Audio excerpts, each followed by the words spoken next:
Hello, শুনছো? হ্যাঁ শুনছি, বলো। কোথায় তুমি? আমি তো অফিসে। ফিরবা কখন? রাত 8টা বাজবে। ও আচ্ছা, আজ যে দেখা করার কথা ছিল। না, আজ হবে না। হুম। মনে হচ্ছে তুমি কিছু বলবা কিন্তু বলতে পারছো না। হ্যাঁ, একটা কথা বলতে চাই। বলো। আমার একটা ফ্রেন্ডের বার্থডে পার্টি আছে সন্ধ্যায়, যাব। মন চাচ্ছে? জানি না, তুমি বললে যাব। তোমার সাথে কে যাবে? আর বার্থডে কার? ওই একটা ক্লাসমেটের বার্থডে, আর আমার সাথে আমার এক বান্ধবী যাবে। আচ্ছা যাও, আর বাসায় ফিরে কল করো। আচ্ছা ঠিক আছে। শুভ জেলা শহরের একটি অফিসের স্বল্প বেতনের কর্মচারী। সে তার জেলার দূরের এক গ্রাম থেকে এসেছে। মাস তিনেক আগে তার ফেসবুকে পরিচয় একটা মেয়ের সাথে রিলেশনে জড়ায়। মেয়েটার নাম রিমি। তার বাড়িও এই শহরে। শুভ গ্র্যাজুয়েশন শেষ করেছে, অন্যদিকে রিমি মাত্র ইন্টারমিডিয়েট ফার্স্ট ইয়ারে। তাদের তো বয়সের একটা ব্যবধান আছেই, সাথে পরিবারের দিক থেকেও সেটা লক্ষণীয়। রিমির পরিবার উচ্চ মধ্যবিত্ত, আর শুভর পরিবার একেবারেই গরিব। শুভর বাবা পেশায় কৃষক, অন্যদিকে রিমির বাবা এই শহরের বড় একজন ব্যবসায়ী। দুজনের তফাৎ থাকা সত্ত্বেও তারা একটা সম্পর্কে জড়ায়, যেখানে রিমির আগ্রহটা বেশি ছিল। এতদিন পর্যন্ত সব ঠিকঠাক ছিল। সেদিন বার্থডে পার্টিতে যাওয়ার পর রিমির জীবনে নতুন কিছু ঘটল। যার বার্থডে ছিল সেই ছেলেটাই রিমিকে প্রপোজ করে বসে, সেটা আবার অনুষ্ঠান চলাকালীন সবার সামনে একটা সোনার রিং দিয়ে। রিমি তাৎক্ষণিক কিছু বলেনি। ওই ছেলেটা ধনী পরিবারের, সেখানে সবার সামনে যেন ছেলেটা অপমানিত যেন না হয়, তাই রিমি মাথা নাড়িয়ে সম্মতি জানায়। রিমি যে রিলেশন আছে সেটা তার ফ্রেন্ড সার্কেলের কেউ জানে না। ছেলেটা যে হুট করে এরকম করবে সেটাও ছিল তার ধারণার বাইরে, কারণ এর আগে ছেলেটার মধ্যে এই ধরনের ভাবসাব দেখেনি। রিমি চিন্তায় পড়ে গেল। সবাইকে রেখে সে একপাশে এক দাঁড়ালো। তার এই অবস্থা দেখে সেই ছেলেটা রিমির দিকে এগিয়ে আসে। কি হলো? কোনো সমস্যা? খারাপ লাগছে তোমার? বাসায় যাবা? না, রিনয়, তুমি এই কাজটা ঠিক করলে না। ঠিক করিনি। রিমি রিংটা রিনয়ের হাতে দিয়ে বলল, না, আমার এখানে আসাটাই ভুল হয়েছে। তুমি এটা ফেরত নিয়ে যাও। তখন যে হ্যাঁ বললা।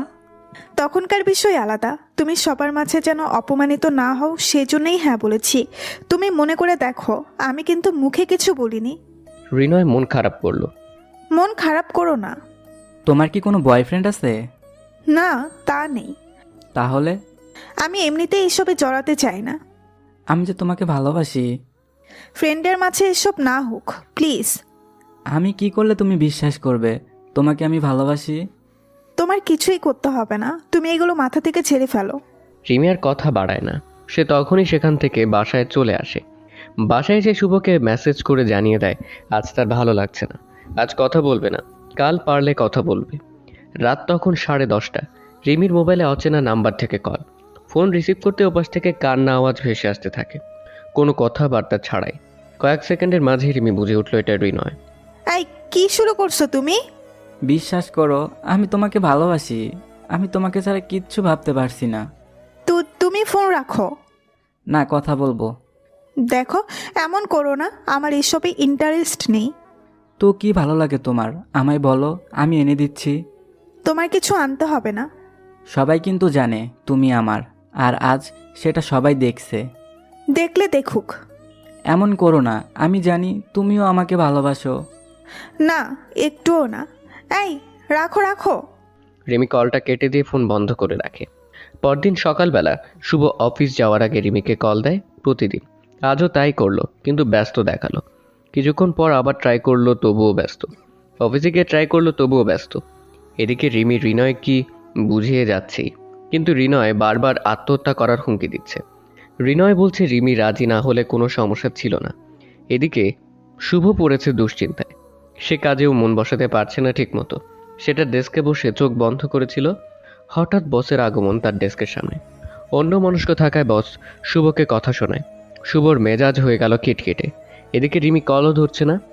এক পর্যায়ে রিমি কল রিসিভ করলো, শুভ তো সেই ঝাড়ি দিল। এর রিলেশনে আজই প্রথম এরকম আচরণ করলো শুভ। তুমি আমার সাথে এমন করতেছো কেন? সরি, আমি আসলে। শুভ কথা বলার আগে রিমি কলটা কেটে দিল। শুভ বেশ কয়েকবার ট্রাই করলো, কিন্তু তাতে লাভ হলো না। এদিকে রিনয় আবার কল করেছে। কি করো? এই তো রুমেই বসে। তুমি? আমি ছাদে বসে আছি। এই সময় সাথে কেন? মিষ্টি রোদ পোহাচ্ছি। হুম, বেশ তো। ভাবছি কি ভাবছো? ছাদ থেকে লাফ দেব। আমি কিন্তু মানা করেছি। কখন? আমি শুনিনি তো। মজা করো না, আমি মানা করেছি কিন্তু। শোনো, আমার দেহে যদি প্রাণ থাকে তাহলে থাকবে, সেটা তোমার জন্য। আর না হলে প্রাণটাকে আমি দেহ থেকে আলাদা করে দেব। না না, আলাদা করতে হবে না, আমি আছি। কাল কলেজে আসবা? হ্যাঁ, আজ তো যাওয়া হলো না, কাল যেতেই হবে। আমিও যাব। আমার একটা কথা তোমাকে রাখতে হবে। কি কথা? এলোমেলো ছেলের সাথে মেশা যাবে না, আর ভদ্রভাবে চলবা, লেখাপড়ায় মনোযোগী হবা। তুমি যা বলবা তাই করব। আচ্ছা, তোমার তো বাইক আছে তাই না? হ্যাঁ, কেন, ঘুরতে যাবা? আরে না, সেটা আজ থেকে চালানো বন্ধ। কেন? যদি অ্যাক্সিডেন্ট হয়ে তোমার কোনো ক্ষতি হয় বা তুমি হারিয়ে যাও। ওরে আল্লাহ, আমাকে নিয়ে এত চিন্তা! অনেক ভালোবাসো আমায়। জানি না। আচ্ছা, এখন রাখি, পরে কথা হবে। সন্ধ্যায় শুভ বাসায় ফিরে রিমিকে কল করে। প্রথমে রিসিভ করেনি, কয়েকবার দেওয়ার পর কল রিসিভ করে। আচ্ছা, আমার ভুল হয়েছে, আমাকে মাফ করো প্লিজ। রিমি চুপ করে আছে। ওভাবে তোমার উপর রেগে যাওয়া আমার উচিত হয়নি। তুমি কে যে আমার উপর রাগ দেখাও? রিলেশনশিপে আছি বলে সব করতে পারবা? হ্যাঁ, আমি সরি বললাম তো। সরি বললেই কি হয় নাকি? আমার যে কষ্ট হয়েছে সেটাকে দেখবে। তাহলে আমাকে কি করতে হবে বলো? আপনাকে কিছুই করা লাগবে না। আপনার মতো মানুষের সাথে রিলেশন করাটাই আমার জীবনের বড় ভুল ছিল। সেটা তো আমি প্রথমে বুঝিয়েছিলাম। তবুও দোষ আপনার। আপনি সেদিন মরে গেলেন না কেন? সেদিন মরে গেলে আপনার প্রতি আমার ফিলিংসের জন্ম হতো না, আর আপনার সাথে রিলেশনে জড়াতাম না। হঠাৎ করে তোমার কি হয়েছে বুঝলাম না। আপনার বুঝতে হবে না। আমি মারা গেলে তুমি খুশি হতে? হ্যাঁ, সেটা যদি সেই দিন হতো। সেদিন কি হয়েছিল মনে আছে? ওই দিন আমাদের প্রথম দেখা হয়েছিল। তারপর? তারপর আর কি? এফবিতে পরিচয় হবার পর প্রথম দেখা। দিনটা কিন্তু অন্য দিনের মতো স্বাভাবিক ছিল না। হ্যাঁ, সেটা জানি, কিন্তু যা হয়েছে অ্যাক্সিডেন্টালি হয়েছে। আচ্ছা, আমি রাখছি, এখন আমার মাথা ব্যথা করছে। আমি ফ্রি হয়ে কল করব। রিমি কল কেটে দিল। শুভ মন খারাপ করে বিছানায় মোবাইলটা ঢিল দেয়। তার মনে পুরনো স্মৃতি জেগে ওঠে। সেই রিমির প্রথম দিনের দেখা করার দৃশ্যটা তার বারবার মনে হয়। শুভ চাইছিল না তার সাথে দেখা করতে। রিমির জোড়াজড়িতে শুভ রাজি হয়। আর সেদিন শুভ অফিসে না গিয়ে রিমির বলা জায়গায় শুভ যায়। শুভ যাওয়ার আগেই রিমি সেখানে আগেই গিয়ে দাঁড়িয়েছিল। রিমি দাঁড়িয়ে থাকা অবস্থায় এক ছিচকে চোর তার ব্যাগ নিয়ে দৌড় দেয়। রিমি যেখানে দাঁড়িয়েছিল সেখানে লোকজন একটু কম চলাচল করে। রিমি চোরের পিছু ছুটতে ছুটতে বড় রাস্তায় এসে পড়ে। সেখানে রাস্তা পার হতেই দেখে একটা বড় বাস তার সামনে। ঠিক তখনই শুভ কোণ দিয়ে এসে রিমিকে বাঁচিয়ে দেয়। শুভর হাতে আর পায়ে প্রচণ্ড ব্যথা পায়। দুজন রাস্তার একপাশে আধশোয়ার মতো পড়ে থাকে। আরে রাস্তার দুপাশে দেখে পার হতে পারেন না? এখনই তো আলু ভর্তা হতেন। আপনাদের জন্য আমার ব্যাগ হারিয়ে গেল। ব্যাগ আগে নাকি জীবন? জীবন, কিন্তু আরে আপনি? রিমি এতক্ষণ শুভর দিকে সেভাবে খেয়াল করেনি, এখন দেখে চিনতে পেরেছে। আপনি আমাকে চেনেন? হ্যাঁ, আপনি তো আমার সাথেই দেখা করতে আসছেন। আপনি রিমি? হ্যাঁ। হায় আল্লাহ, আমি কয়েক সেকেন্ড লেট করে আসলে আপনার সাথে আর দেখা হতো না। হিরোর মতো এন্ট্রি নিয়েছেন। ধুর, এটা কি মুভি পেয়েছেন? কথাটা বলে শুভ সোজা হয়ে দাঁড়ালো। তারপর রিমির দিকে হাত বাড়িয়ে দিয়ে রিমিকে টেনে তুলল। ব্যাগে আপনার জন্য হাতখড়ি রাখা ছিল। থাক, বাদ দিন, যা যাওয়ার গেছে। তাহলে আপনি রিমি, তাই তো? হ্যাঁ, আমি। আপনার হাত থেকে রক্ত বের হচ্ছে, চলুন ডাক্তারের কাছে। না, পরে যাব। আরে চলুন তো, সমস্যা নেই। এখন টিস্যু দিয়ে মুছে নেই, আপনার সাথে কথা বলি, পরে না হয় যাব। ঠিক আছে। কোথাও বসি? না, হাঁটতে থাকি। এভাবেই তাদের কথাবার্তা শুরু হয়, আর সেখান থেকে দুজন নতুন সম্পর্কে জড়ায়। আর এখন রিমি শুভর অভ্যেস হয়ে গেছে। রিমির কথার একটু এদিক সেদিক হলেই পাগলের মতো আচরণ করতে থাকে শুভ। আর তখন নাওয়া খাওয়া একদম বন্ধ হয়ে যায়। শুভ আবার রিমিকে কল করে মাঝরাতে দেখে নাম্বার ব্যস্ত। শুভ বুঝতে পারলো সে কারোর সাথে কথা বলছে। এদিকে রিনয় যায় না, ধরেছে বাইকে রিমিকে নিয়ে ঘুরবে, কিন্তু রিমি রাজি হচ্ছিল না। দেখো, এত তাড়াতাড়ি আমি তোমার সাথে ঘুরতে যেতে পারবো না। কেন, সমস্যা কোথায়? তুমি আমার সাথে চলো, তোমার ভালো লাগবে। না, কেউ দেখলে সমস্যা হবে। কেউ দেখবে না, আমরা কলেজ টাইম শেষেই যে যার বাসায় ফিরবো। না থাক, দূরে কোথাও গেলে যাওয়া যেত। সত্যি? আচ্ছা চলো তাহলে দূরে কোথাও যাই। না, এখন না, সময় সুযোগ বুঝে তোমাকে জানাবো। হুম। আচ্ছা এখন রাখি, ঘুম পাচ্ছে। আচ্ছা ঠিক আছে, সকালে আমাকে ডেকে দিও। হুম। রিনয়ের সাথে কথা বলা শেষ না করতে করতেই শুভর কল। শুভ সেই ঘন্টা খানেক হলো ট্রাই করে যাচ্ছিল। শেষমেশ রিমি কলটা রিসিভ করলো। তোমার অন্য কারোর সাথে রিলেশন, তাই না? আপনি আমাকে সন্দেহ করছেন? সন্দেহ না করার তো কিছু নেই। শোনেন, আমার কিছু ব্যক্তিগত সমস্যা আছে যেটা আপনাকে বলা যাবে না। আমি সেগুলো নিয়েই কথা বলছি। আর আপনি কি আমার কথা বোঝেন না? হ্যাঁ, আমি যে আপনাকে চাই না এটা বোঝেন না আপনি? হুট করে আমাকে এসব বললে তো হবে না। আমি তোমাকে পাগলের মতো ভালোবাসি এখন।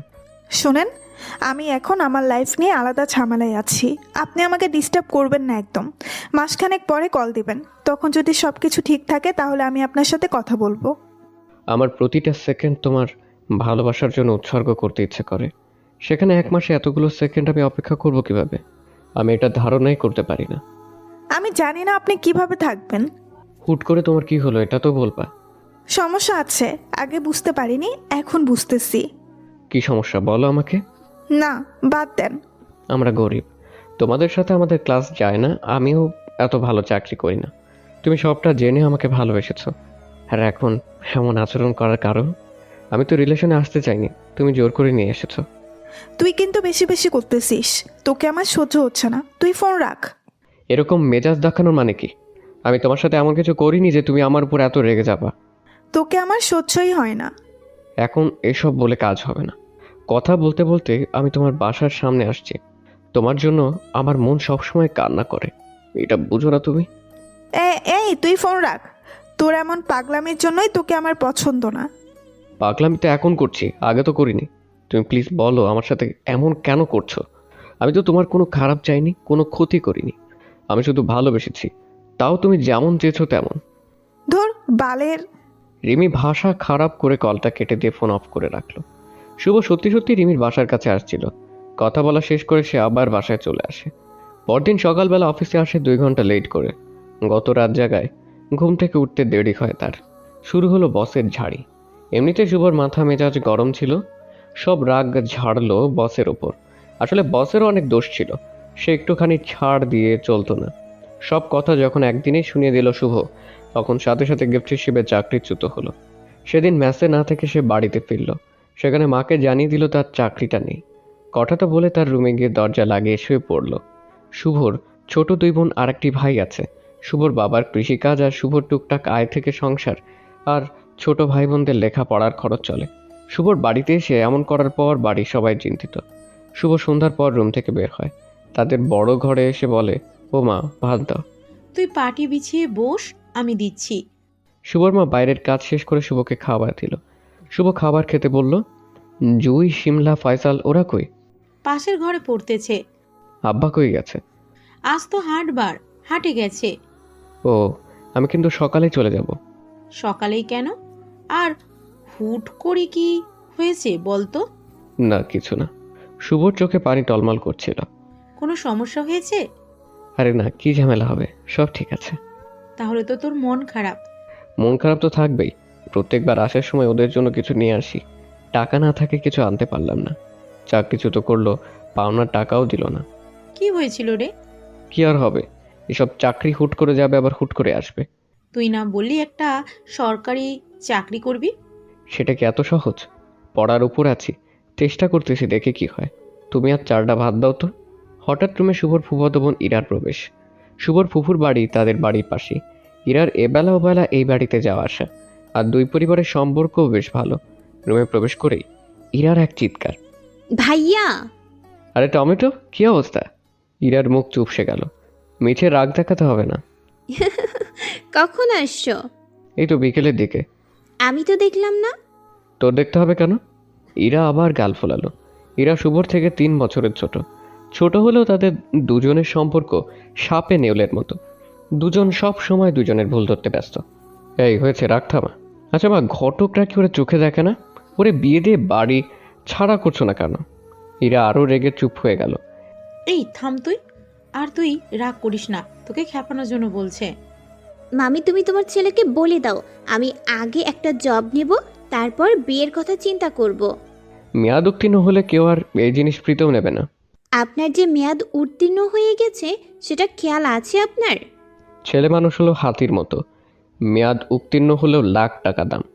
সে প্রমাণ তো স্বচক্ষে দেখতেই পাচ্ছি। এখন পর্যন্ত একটা মেয়ে কপালে জুটলো না। এই তুই চুপ করবি? এই তুই থাম। ইরা, পার্টিতে এসে বস, খেয়ে নে।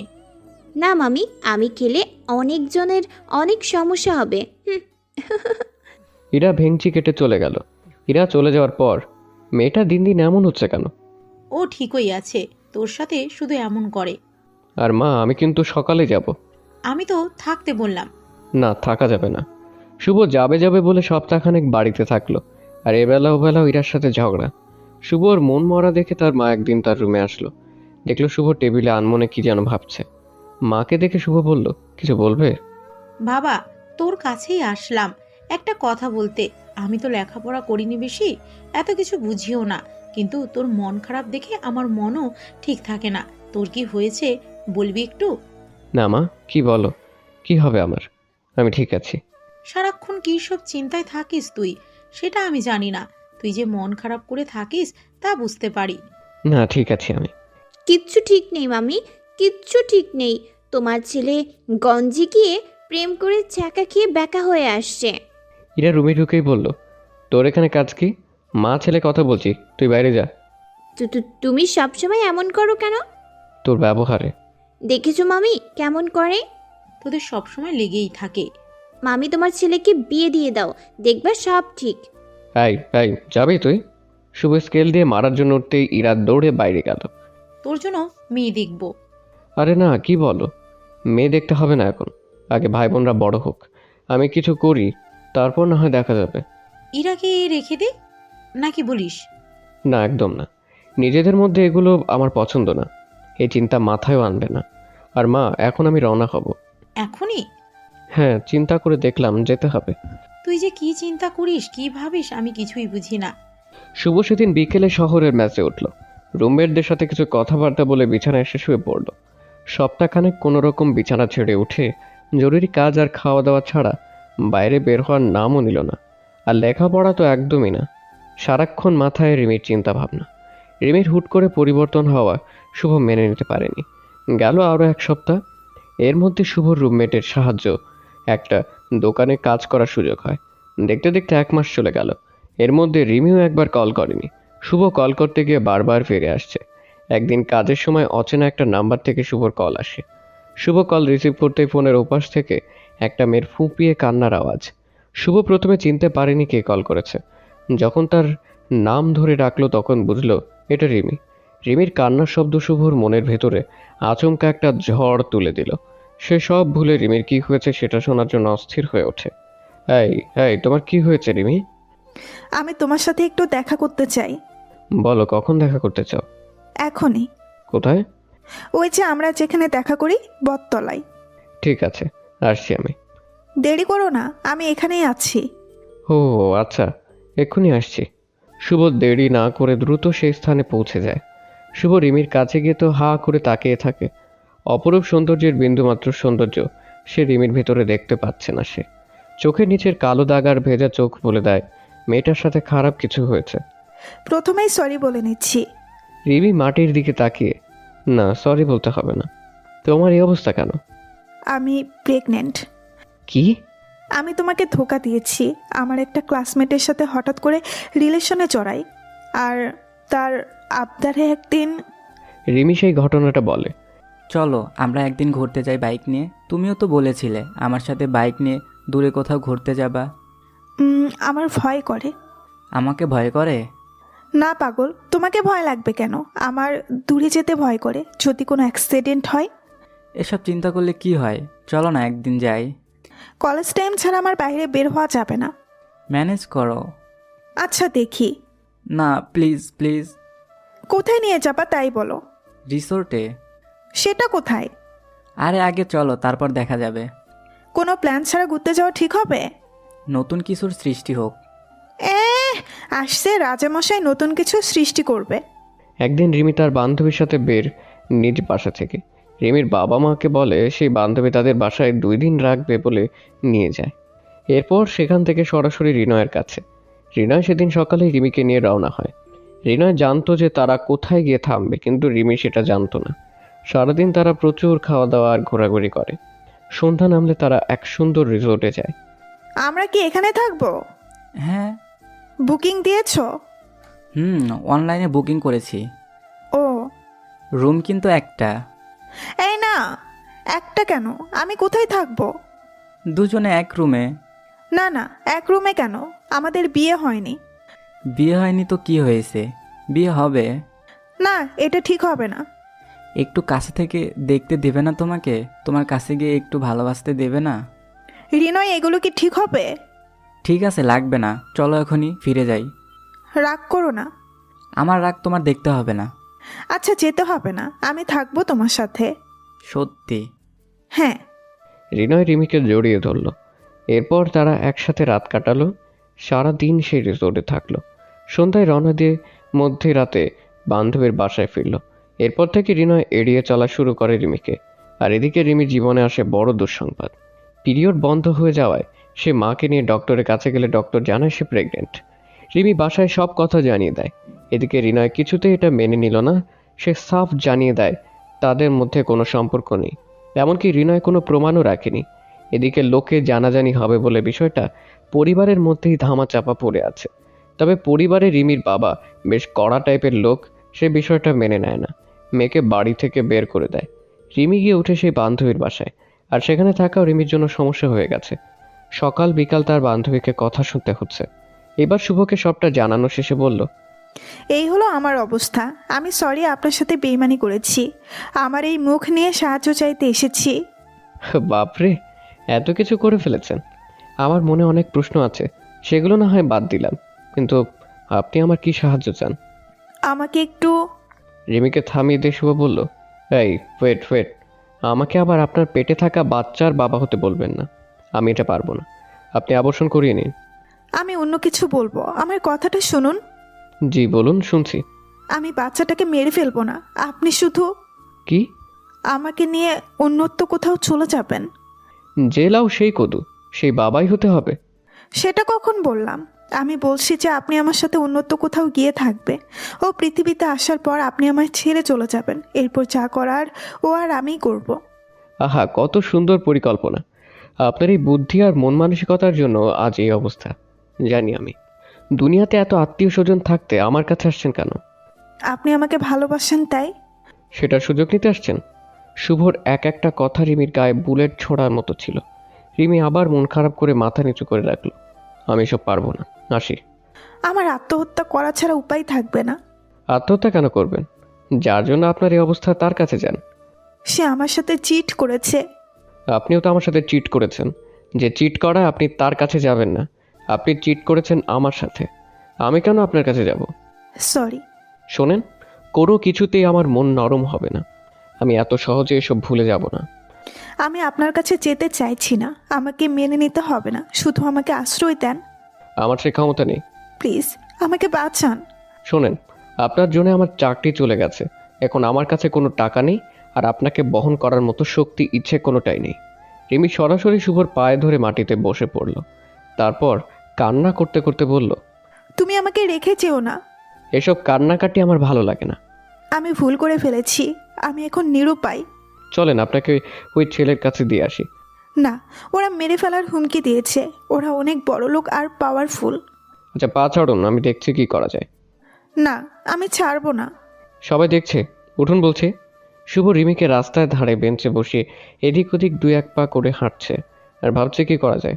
হাঁটতে হাঁটতে একসময় রিমির সামনে দাঁড়িয়ে বলে, আমার কাছে জমা টাকাও নেই, আবার আপনাকে নিয়ে কোথায় যাব? রিমি কিছু না বলে অসহায় চোখে শুভর দিকে তাকিয়ে থাকে। হঠাৎ শুভর ইরার কথা মনে পড়ে।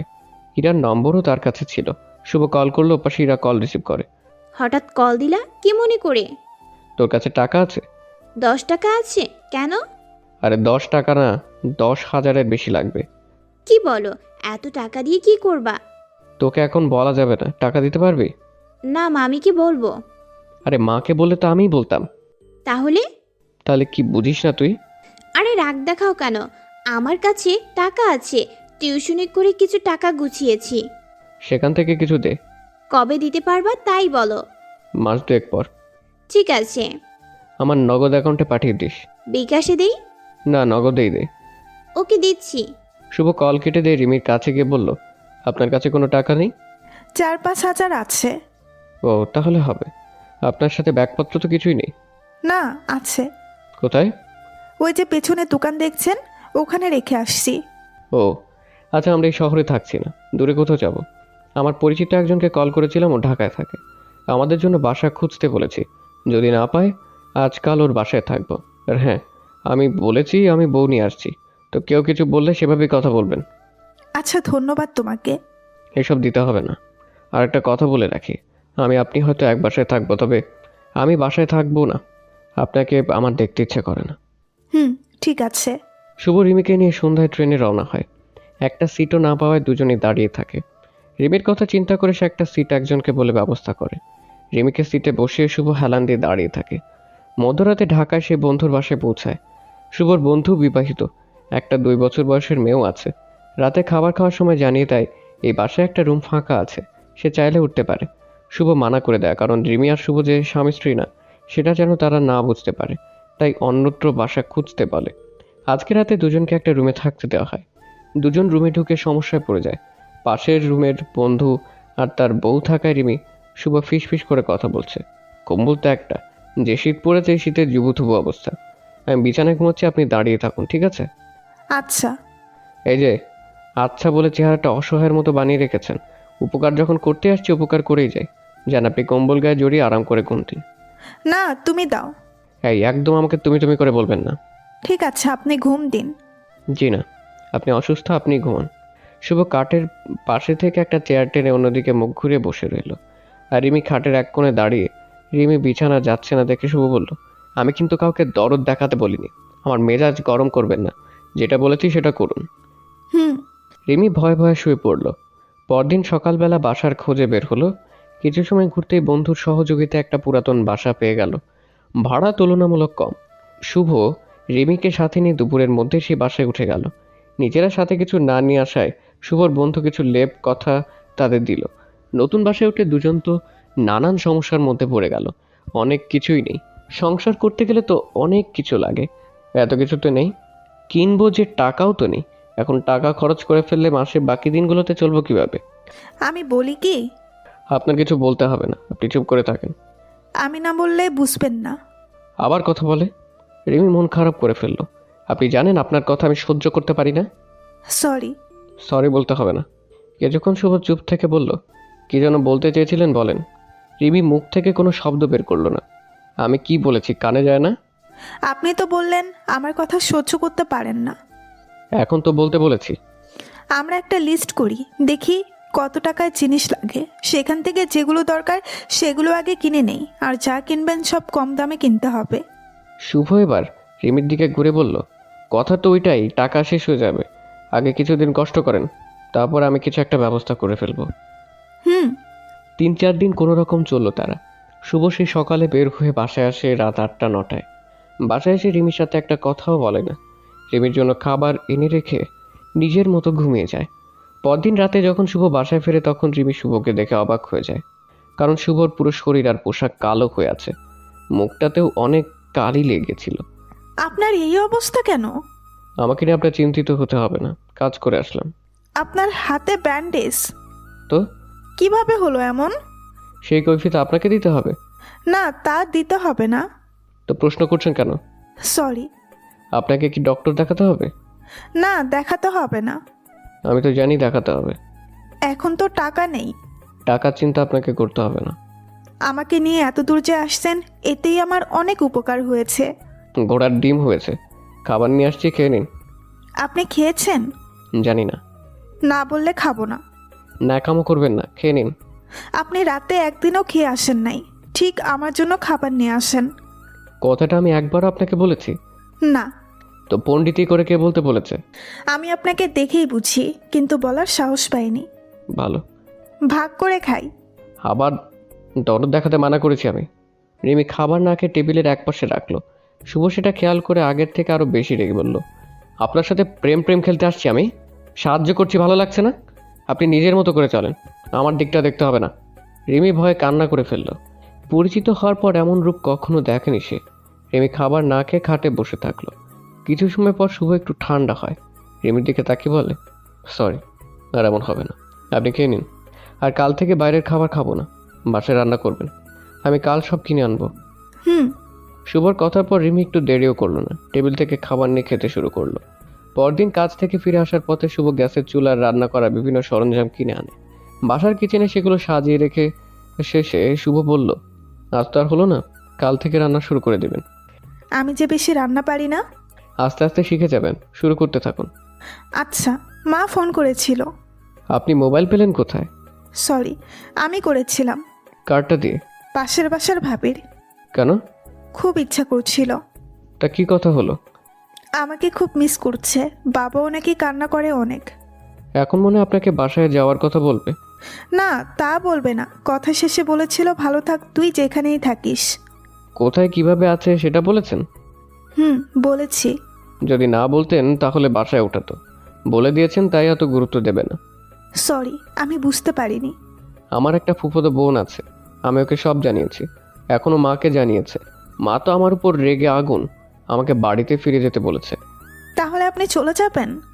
গেলে আসছি কেন? হুম। খাবার খেয়ে শুয়ে পড়ুন।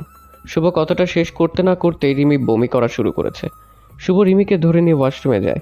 রিমি ক্লান্ত হয়ে ওয়াশরুম থেকে বের হয়। রুমে আসতেই শুভ বলে, শরীর খারাপ? না, এ সময় এমন হবেই। কাল কি ডাক্তারের কাছে যেতে হবে? না, যখন যাওয়া লাগে আমি বলবো। আর পাশের বাড়ির ওই ভাবি আমাকে সব বলেছেন। কি বলেছে? এই সময় কি করতে হবে না হবে। ও আচ্ছা, আমার প্রচণ্ড মাথা ব্যথা করছে, আমি শুয়ে থাকি। হ্যাঁ, চোখেও দেখছি না ঠিক মতো। রিমি বিছানায় এসে শুয়ে পড়ল। শুভ মশারি টাঙিয়ে দিল তাকে। রিমি ব্যথায় চোখ বন্ধ করে ফেলেছে একটুতেই। শুভ কি করবে ভেবে পাচ্ছে না। বাইরে এসে নিজের মোবাইলটা হাতে নিয়ে গুগল সার্চ করে টুকটাক কিছু জেনে নিল। শুভ রুমে এসে রিমির বিছানার পাশে এসে দাঁড়ায় আর বলে, এখন ব্যথা করছে? হুম, অনেক। শুভ মশারিটা উঁচু করে ভেতরে ঢুকলো। রিমিকে অবাক করে দিয়ে শুভ শোয়া হয়ে রিমির মাথায় হাত বোলাতে লাগলো। এই অবস্থায় রিমির মনে হচ্ছে এই মানুষটার সাথে কিভাবে বেইমানি করলো সে। তার চিৎকার করতে বলতে ইচ্ছে করছিল, বকা খাওয়ার ভয়ে সেটা বলে উঠতে পারলো না। তবে ঠিকই তার চোখ গড়িয়ে 2 ফোঁটা পানি পড়ল। শুভ রিমির চোখে পানি দেখে বলল, আপনার মনে হয় ব্যথা বেশি করছে, কাল ডাক্তারের কাছে যেতে হবে। আপনি পরামর্শ শুনে যে সেভাবে চলবেন আর আপনার সমস্যাগুলো বলবেন। আচ্ছা। আচ্ছা, আমি কিছু আর্টিকেল পড়লাম প্রেগনেন্সি নিয়ে, সেখানে তো অনেক কিছুই লেখা আছে, জানি না আপনার সাথে সেগুলো মিলবে কিনা। দেখি, বলেন দুই একটা। আমার মুখ দিয়ে ওসব বের হবে না। আর হ্যাঁ, কাল কাজে যাওয়ার আগে মোবাইলটা রেখে যাব, সময় না কাটলে দেখবেন। আপনি বাহিরে থাকেন, আপনার বেশি দরকার এটার। এই মুহূর্তে আপনার দরকার। আচ্ছা। মাথা ব্যথা কমেছে? জানি না, তবে আপনি যে মাথায় হাত বুলাচ্ছেন অনেক ভালো লাগছে। ঠিক আছে, আপনি ঘুমানোর চেষ্টা করুন, আপনি ঘুমোলে আমিও ঘুমোবো। হুম।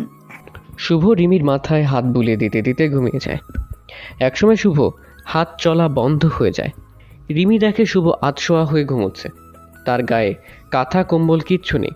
শুভ ক্লান্ত শরীর থাকায় অল্পতেই গভীর ঘুমে আচ্ছন্ন হয়েছে। রিমি উঠে বসে শুভর মাথা তার বালিশে রাখে, শুভকে ভালোভাবে কম্বল দিয়ে ঢেকে দেয়। এরপর বালিশের বাকি জায়গায় সে মাথা রাখে। শুভর দিকে ঘুরে শুয়ে থাকে রিমি। রুমের লাইট তখন অন ছিল। শুভ মুখটা খুব কাছে থেকে দেখছে রিমি। ছেলেটা তার জন্য অনেক কিছু করছে, আজ শুভ সাহায্য না করলে কোথায় যে পড়ে থাকতে হতো, এটা ভাবলেই রিমির গায়ে কাঁটা দিয়ে উঠছে। রিমি এসব কথা ভেবে শুভর মাথায় আর গালে হাত বুলিয়ে দেয়।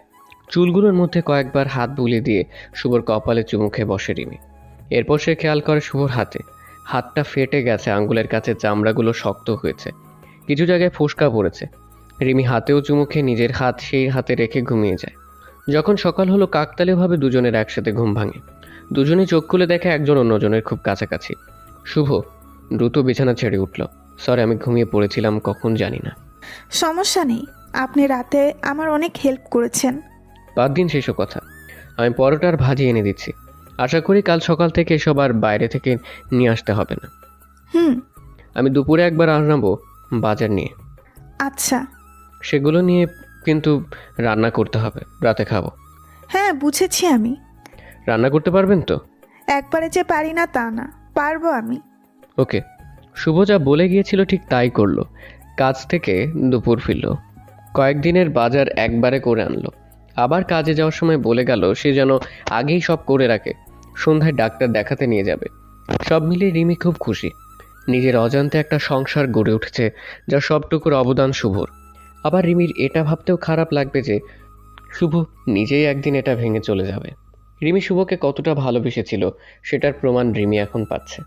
রিমি জানে শুভ এখন তাকে ঘৃণাও করে, তারপরও মনের মধ্যে একটা পূর্বে থেকে একটা জায়গা করে নেওয়ায় শুভ এত কিছু করছে তার জন্য। রিমি ভাবে যদি পুরোটাই তার জন্য হয়ে যেত, না জানি কি করতো ছেলেটা। সন্ধ্যায় শুভ বাসায় আসলে তার সাথে বের হয় ডাক্তার দেখানোর জন্য। একজন মহিলা ডাক্তারের কাছে পরামর্শের জন্য যায় দুজন। এদিকে শুভ চেম্বারের বাইরে দাঁড়িয়ে তাকে ভেতর থাকতে বলা সত্ত্বেও থাকেনি সে।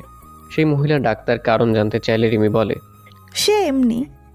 আপনি বের হওয়ার আগে তাকে একবার ভেতরে আসতে বলবেন, তার সাথে আমার কথা আছে। ঠিক আছে। রিমির সাথে ডাক্তারের কথা শেষ হলে বাইরে এসে শুভকে বলে, আপনাকে ডাকছে। কাজ তো শেষ, হ্যাঁ, তা শেষ। চলুন। আপনি একটু ভেতরে গিয়ে দেখা করে আসুন, হয়তো কিছু বলবে। আপনাকে তো সব বলেছেই, আমি আবার কি শুনবো? উনি তো জানে আমার স্বামী স্ত্রী, এখন আপনাকে কিছু বলবে হয়তো। আচ্ছা আপনি দাঁড়ান, আসছি আমি। শুভ ভেতরে যেতেই, আপনি মনে হয় আপনার স্ত্রীর খেয়াল রাখেন না। ওনাকে যা যা বলেছি সেগুলো ওনার থেকে আপনার জানা বেশি জানা উচিত ছিল। যাই হোক, ওনার শরীরের কন্ডিশন ভালো নেই। উনি যা বলে তাই শুনবেন, যা করতে বলে তাই করবেন, আর কিছুদিন পর পর এসে দেখিয়ে যাবেন। ঠিক আছে। পরের বার যেন ওনার কন্ডিশন ভালো পাই বলে দিলাম। শুভ বাইরে এসে বলল, আপনি আমার ব্যাপারে ওনাকে কিছু বলেছেন?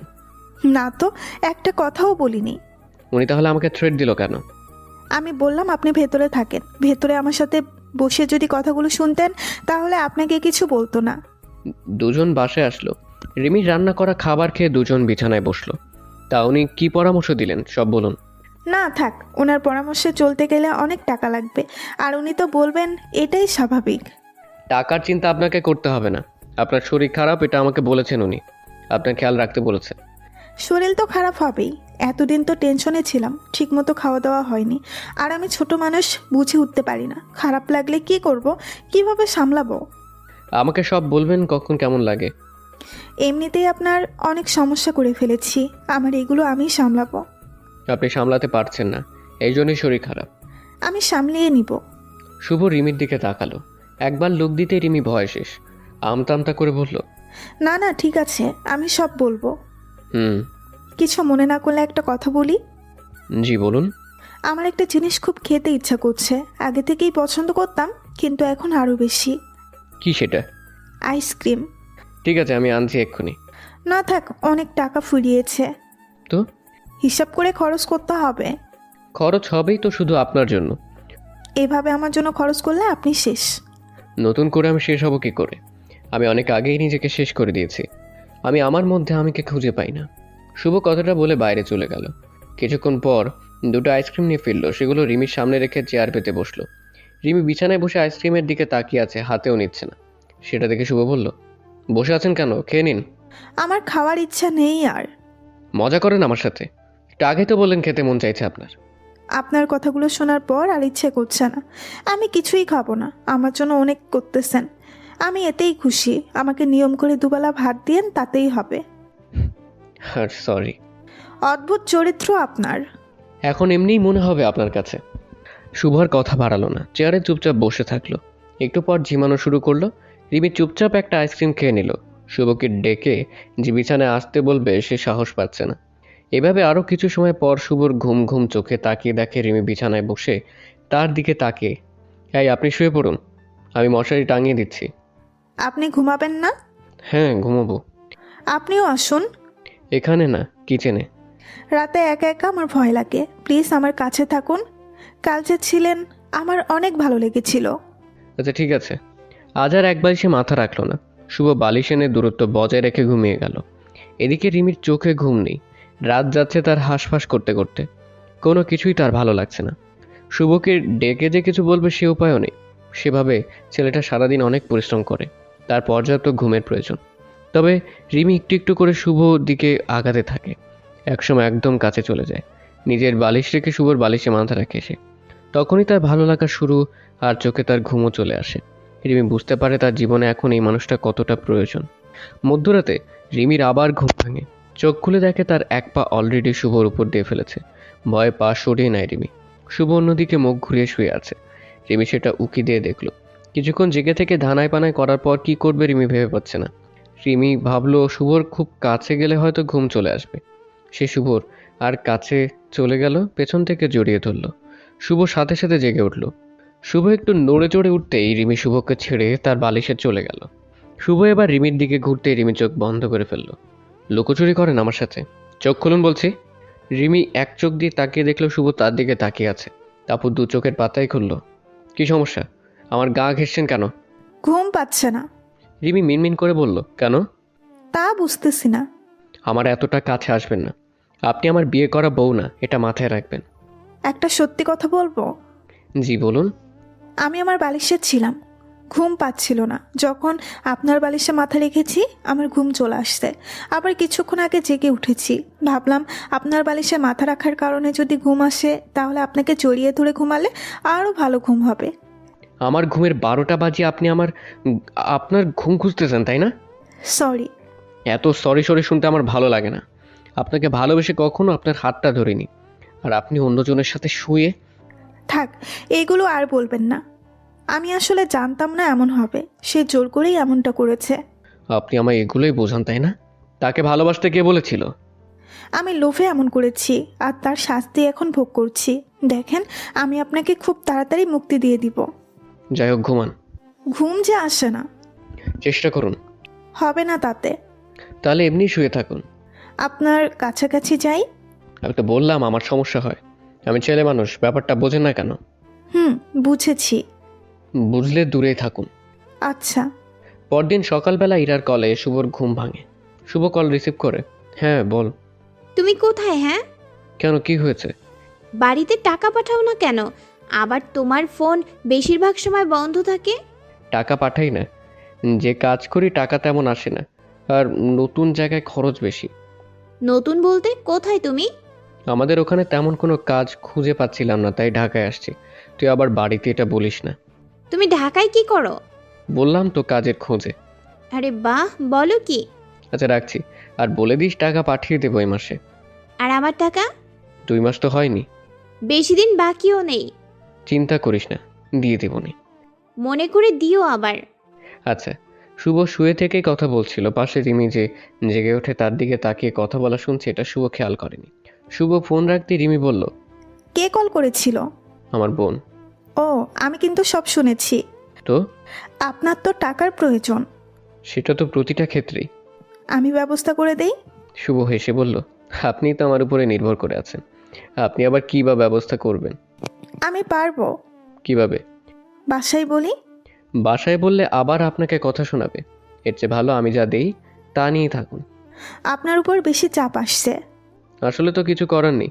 কথা বাদ দিন, উঠে রান্না করুন, আমিও ফ্রেশ হয়ে নিই আর আপনাকে সাহায্য করি। ঠিক আছে। রান্না শেষে দুজন সকালে নাস্তা করে নিল। শুভ বাসা থেকে বের হওয়ার সময় মোবাইলটা রেখে গেল। এদিকে রিমি শুভর মোবাইল নিয়ে তার বাবার কাছে কল করেছে। ওপাশে কল রিসিভ করেই হ্যালো, কে? রিমির বাবাই কল রিসিভ করে বলল। রিমি ভয়ে কিছু বলছে না। কথা শুনে যাচ্ছে না। হ্যালো বাবা, আমি রিমি। রিমি মা, তুই কোথায়? আমরা তোকে কত খুঁজতেছি। আমাকে খুঁজতে হবে না, আমি যেখানেই থাকি না কেন আমি ভালো আছি। আমাদের ভুল হয়েছে মা, তুই বাসায় চলে আয়। বাসা সবার অবস্থা খারাপ। মার কাছে ফোনটা দাও। রিমির মা ফোনটা ধরে কিছুক্ষণ আগে কান্না করে নিল। তার মাও বলল বাসায় ফিরে আসতে, কিন্তু রিমি একদমই মানা করে দেয়। শোনো, আমি তো খারাপ মেয়ে। আমি গেলে তোমাদের মান সম্মান সব চলে যাবে। এর চেয়ে ভালো আমি দূরে থাকি। তুই কোথায়, কার কাছে আসিস সেটা বল। আমি খুব ভালো মানুষ আর একটা নিরাপদ জায়গায় আছি, চিন্তা করো না। দেখ মা, তুই চলে আয়। আত্মীয় স্বজনের প্রতিবেশীরা তোর খোঁজ করছে। তুমি বলে দিও যে মেয়েকে বিদেশে পাঠিয়ে দিয়েছো। তুই এমন করিস না মা, চলে আয়। মা, আমার হাতে এত কথা বলার সময় নেই। আমার অনেক টাকা লাগবে। পেটের মধ্যে সে বড় হচ্ছে, তার জন্য সামনে খরচ বাড়বে। যদি আমার জন্য দয়া মায়া হয় তাহলে টাকা পাঠিয়ে দিও। টাকা কিভাবে পাঠাবো? সেটা আমি পরে কল করে জানিয়ে দিব। আর আমাকে খোঁজার চেষ্টা করবে না, এই নাম্বারে কলও করবে না। দরকার হলে আমিই কল করব। ঠিক আছে, তুই তাহলে? রিমির মা কথা বলার আগে রিমি ওপাশ থেকে কল কেটে দিল। সেদিন শুভ সন্ধ্যার পর বাসায় ফেরে। শুভ বিছানায় গা এলিয়েই বিশ্রাম নিচ্ছিল। সেই সময় রিমি পাশে এসে দাঁড়িয়ে বলল, আমি একটা কথা বলতে চাই, কিন্তু ভয় করছে। ভয় নেই, বলেন আপনি। আমি টাকার ব্যবস্থা করে ফেলেছি। আমি যাওয়ার পর কি রুম সার্ভিস দিয়ে টাকা কামাচ্ছেন? ছি, কি বলেন এগুলো? তো তুই টাকার ব্যবস্থা করলে কিভাবে? আর তোকে তো আমি মানা করলাম এগুলো না করতে। এবার রিমি অনেকটাই রেগে গিয়ে বলল, ওফ, আপনি কেমন জানো আমি বাসায় কল করেছিলাম, সেখান থেকে টাকা পাঠাবে। আর বিছানায় থাকার কথা যে বললেন, এটা আপনার সাথেই থাকবো, বুঝলেন? বাসা থেকে টাকা আনবেন, তাহলে আমাকে তো আর দরকার নেই। আপনি না থাকলে আমার নিঃশ্বাস বন্ধ হয়ে যাবে। বেঈমানগুলো এরকম রসালো কথাই বেশি বলে। এই কথায় আর আমি ভিজবো না। আপনার পথ আপনি দেখেন, আমি কালই চলে যাব। এমন করলে আমি খারাপ কিছু করে ফেলবো। সেটা আপনার একান্ত ব্যাপার। অন্যকে দেহ বিলিয়ে দেওয়ার আগে আমাকে কিছু বলেননি, এখনও কিছু বলতে হবে না। পেয়েছেন সে তো একটা কথাই। কথা শুনতে হবে না আপনার। বাসা থেকে তো ডাকছে, আপনি চলে যান। আমি কখনো ফিরবো না। আমি কিন্তু আপনার সাথে সবসময় থাকবো না। আমি জোর করে হলেও রাখবো, আর যদি না রাখতে পারি, একা যতদিন বেঁচে থাকা যায় বাঁচবো। শুভ রিমির কথার কোনো উত্তর করলো না। রিমি আগেই রান্না করে রেখেছিল। শুভ একা একাই খেতে বসলো। আমি প্লেটে খাবার দিচ্ছি, আপনি বসুন। আমার কাজে হেল্প করতে হবে না। গত দিনগুলোতে তো এটা আমিই করে দেই। আমি এখন চাচ্ছি না আপনি এটা করেন। আচ্ছা, রাগটা কমাও প্লিজ। আপনি আবার দরদ দেখিয়ে কথা বলা শুরু করছেন, হ্যাঁ? শুভ রেগে গিয়ে প্লেট ফোড়ে ছুঁড়ে ফেললো। এরপর রুমের ছোট ব্যালকনিতে গিয়ে দাঁড়ালো। রিমির অবস্থা এমন হয়েছে যে সবসময় চোখে পানি আর শুভর এমন ব্যবহারে কষ্ট পেতে হয়। তার মাঝে শরীর খারাপ তো আছেই। শুভ ব্যালকনিতে গিয়ে আনমনে কি যেন ভাবছিল। এদিকে রিমি ব্যালকনিতে যাওয়ার দরজার পাশে এসে দাঁড়ালো। রিমি কিছু বলার সাহস পাচ্ছে না। রিমি শুভর কাছাকাছি থাকায় শুভ খুব বিরক্ত। শুভ আবার রাগ দেখিয়ে বলল, সমস্যা কি আপনার? একটুকে একা থাকতে দেবেন না? আপনি তো সারাদিন অনেক কাজ করেছেন, আপনার ক্ষুধাও লেগেছে। আগে খেয়ে নিন, তারপর আপনার সামনে আসবো না। আমি ঘুমিয়ে যাব, প্রমিস। আমার মন চাইলে খাবো, না চাইলে না। আপনি যান এখান থেকে। রিমি তবুও সেখানে দাঁড়িয়ে থাকে চুপটি করে। রিমি জানে লোকটা রাগ দেখালো তাকে বড্ড বেশি ভালোবাসে। তা না হলে এই পরিস্থিতি তার এক কথায় শুভ তার সাথে থাকতো না, এসব সাহায্যও করতো না। শুভ আধ ঘন্টার মতো ব্যালকনিতে দাঁড়িয়ে থাকে। আর রিমিও দরজায় হেলান দিয়ে আর চোখে শুভর ভাবমূর্তি বোঝার চেষ্টা করছে। মাঝে মাঝে শুভ আর চোখে তাকিয়ে রিমির অবস্থা বোঝার চেষ্টা করে। আধ ঘন্টা পর শুভ ব্যালকনির দরজার দিকে এগিয়ে আসে। রিমি সেখানে ঠায় দাঁড়িয়েছিল। সাইড দেন, ভেতরে যাব। এখন খেয়ে নিন। হ্যাঁ, ঠিক আছে। রিমির মুখে এবার হাসি ফুটলো। রিমি শুভকে খাবার খেতে দিল। শুভ খাবার খাচ্ছিল। হঠাৎ রিমি জ্ঞান হারিয়ে ফ্লোরে পড়ে গেল। শুভ খাবার রেখে উঠে দাঁড়িয়ে রিমিকে ধরল। তাকে কয়েকবার ডাকতেও কোনো সাড়া শব্দ নেই। শুভ রিমির শরীরে হাত দিতে বুঝতে পারলো গাটা তার অনেক গরম হয়ে আছে। বুঝলো জ্বর থেকে এমন হয়েছে। জ্ঞান ফেরানোর জন্য শুভ রিমির চোখে মুখে পানি দেয়, তাতেও কাজ হয় না। শুভ রিমিকে কোলে নিয়ে বিছানায় শুয়ে দেয়। জ্বরের তাপমাত্রা কমানোর জন্য মাথায় পানি ঢালে। কিছুক্ষণ পর রিমি চোখ খুলে বলল, আপনি আমায় গোসল করিয়ে দিচ্ছেন কেন? কি আবল তাবল বলছেন? জ্বর উঠে জ্ঞান হারিয়েছিলেন। ও, আমাকে বলেননি কেন? আমাকে দেখে কি বোঝেননি? আপনাকে আমি সেভাবে দেখি না। দেখা তো উচিত, তাই না? না, উচিত না। আমাকে বললে তো ওষুধ নিয়ে আসতাম। আপনার কাছে তো বেশি টাকা থাকে না, জ্বর এমনি থাক, ঠিক হয়ে যাবে। আপনাকে বলেছে জ্বর এমনি এমনি ঠিক হয়ে যাবে, তাই না? আপনি শুয়ে থাকুন, আমি বাইরে থেকে ওষুধ নিয়ে আসি। আপনার কাছে আছে তো কি? টাকা? সে চিন্তা আপনার না, আমার। আপনার চিন্তাতেই আমার জ্বর আসে। চুপ, শুয়ে থাকুন, আমি এক্ষুনি আসছি। শুভ জ্বরের ওষুধ নিয়ে আসলো আধ ঘন্টা পর। আপনি উঠে খেয়ে নিন। আর এই যে কিছু ওষুধ এনেছি, এগুলো ঝটপট খেয়ে নিন। আমি ওঠার চেষ্টা করেছি, পারিনি। আর ওষুধ খাওয়া যাবে না। ওই যে সেদিন ডাক্তার যে দেখালাম, হ্যাঁ? উনি বলেছেন যে শরীরে কোনো সমস্যা হলে তার পরামর্শ নিয়ে ওষুধ খেতে। ও, তাহলে আগে বলবেন তো। আপনি বাইরে যাওয়ার পর আমার মনে হয়েছিল।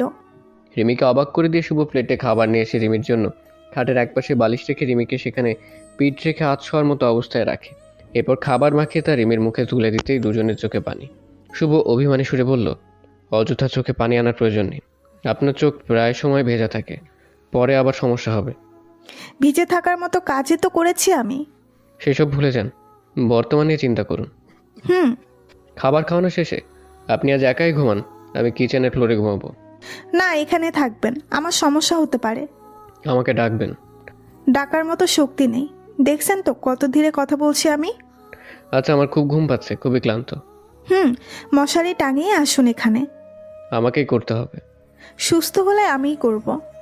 মনে যেন থাকে। থাকবে। রিমি একটু পাশে সরে গিয়ে শুভকে শোয়ার জায়গা করে দেয়। শুভ লেপ কথা মুড়ি দিয়ে অল্প সময়ের মধ্যেই গভীর ঘুমে চলে যায়। রিমি সেই আধশোয়া হয়ে থাকে অনেক সময়। রাত যত বাড়তে থাকে রিমির খারাপ লাগাটা ততই বাড়তে থাকে। সে আধশোয়া থেকে পুরোপুরি শুয়ে পড়ে। একটা সময় রিমির আবার অনেক জ্বরের তাপমাত্রা বেড়ে গিয়ে এলোমেলো কথা বলা শুরু করে। এদিকে শুভ গভীর ঘুমে। রিমির এলোমেলো কথা শুভর কানে পৌঁছচ্ছে না। রিমিও শুভকে ডাকছে না এটা ভেবে যে সে পরিশ্রম করে ক্লান্ত। হঠাৎ করে শুভর ঘুম ভাঙে। সে শুনতে পায় রিমি অনর্গল তার নাম ধরে ডাকছে। দুজন একই কম্বলের নিচে থাকা শুভ রিমির শরীরের তাপমাত্রা বেড়ে যাওয়াটা বুঝে যায়। শুভ রিমির দিকে ঘুরে রিমির কপালে হাত রাখতেই দেখে আবার অনেক জ্বর। এদিকে রিমিও চোখ খুলে দেখলো শুভর হাত রিমির কপাল ছুঁয়ে আছে। রিমি ধীরে ধীরে শুভর দিকে এগিয়ে গেল। আর কিছু না বলেই শুভর উপর দিয়ে পা দিয়ে শুভকে শক্ত করে জড়িয়ে ধরে বলল, আমার একটুও ভালো লাগছে না, আমি মনে হয় বাঁচবো না। কিছু হবে না, কাল আমি ডাক্তারের কাছে নিয়ে যাব। তুমি যতই নিয়ে যাও কাজ হবে না। আচ্ছা দেখি, তোমার বালিশে মাথা রাখো, আমি তোমার জলপট্টি করে দিই। আমি তোমায় ছাড়বো না এখন, তোমাকে ছাড়লেই আমি শেষ হয়ে যাব। জলপট্টি করাটা জরুরি এখন। না, আমায় ছেড়ে উঠো না তুমি, প্লিজ কোথাও যেও না। আমি বলি তুমি শোনো। কি বলবা? আমি জানি তুমি আমাকে খুব খুব খুব ভালোবাসো। আমি এত বড় ভুল করা সত্ত্বেও তুমি তোমার ভালোবাসার যত্ন নিচ্ছ। আমি তোমার ফিউচার শেষ করে দিচ্ছি, তাই না গো? আমার মনে হচ্ছে আমি তোমার কাছে রেখে খুব বড় ভুল করছি। চিন্তা করো না, আমি খুব দ্রুতই তোমাকে ছুটি দিয়ে দিব। শুভ পুরো কথাটা এড়িয়ে গিয়ে বলল, আচ্ছা আমি উঠে জলপট্টি করি। বললাম তো লাগবে না। এই যে আমি তোমার বুকে শুয়ে আছি, আমার অনেক ভালো লাগছে। মনে হচ্ছে পৃথিবীর সবচেয়ে সুখী মানুষ আমি। আচ্ছা তুমি বললা কাল সকালে চলে যাবে আমায় ছেড়ে, সত্যিই যাবে তুমি? শুভ কোনো উত্তর করলো না। বলো না চলে যাবে। জানি না। আমার আত্মা পাখি, যেও না তুমি। তুমি থাকলেই আমার ভালো লাগে। কিন্তু আমি যে আমার ভালোবাসা খুঁজে পাই না। আমি জানি তো। উঠো, যাও তোমার বালিশে ঘুমো। না, আমি তোমার বুকে থাকবো। শুভ কিছুটা বিরক্ত হয়ে চুপ করে থাকলো। মনে মনে ভাবছে ধাক্কা দিয়ে সরিয়ে দেবে, কিন্তু সে মনের বিরুদ্ধে গিয়ে স্বাভাবিক অবস্থায় থাকলো। পরদিন সকাল সকাল উঠে রিমিকে ডাক্তার দেখাতে নিয়ে যায়। সেখান থেকে ফেরার সময় শুভর কাছে একটা কল আসলো। কলটা রিমির মা করেছে। এই নাম্বারটা আমি চিনি না, দেখেন তো। রিমি দেখে বলল, মা কল করেছে। কথা বলেন। রিমি কল রিসিভ করে, হ্যাঁ মা বলো। তুই তো আর কল করলি না, বললি যে টাকা লাগবে। লাগবে না টাকা। আর আমি তো বলেছি আমি কল না করলে তুমি করবে না, সমস্যা হবে আমার। এখন রাখছি। রিমি কেটে দিল। কথা বললেন না কেন?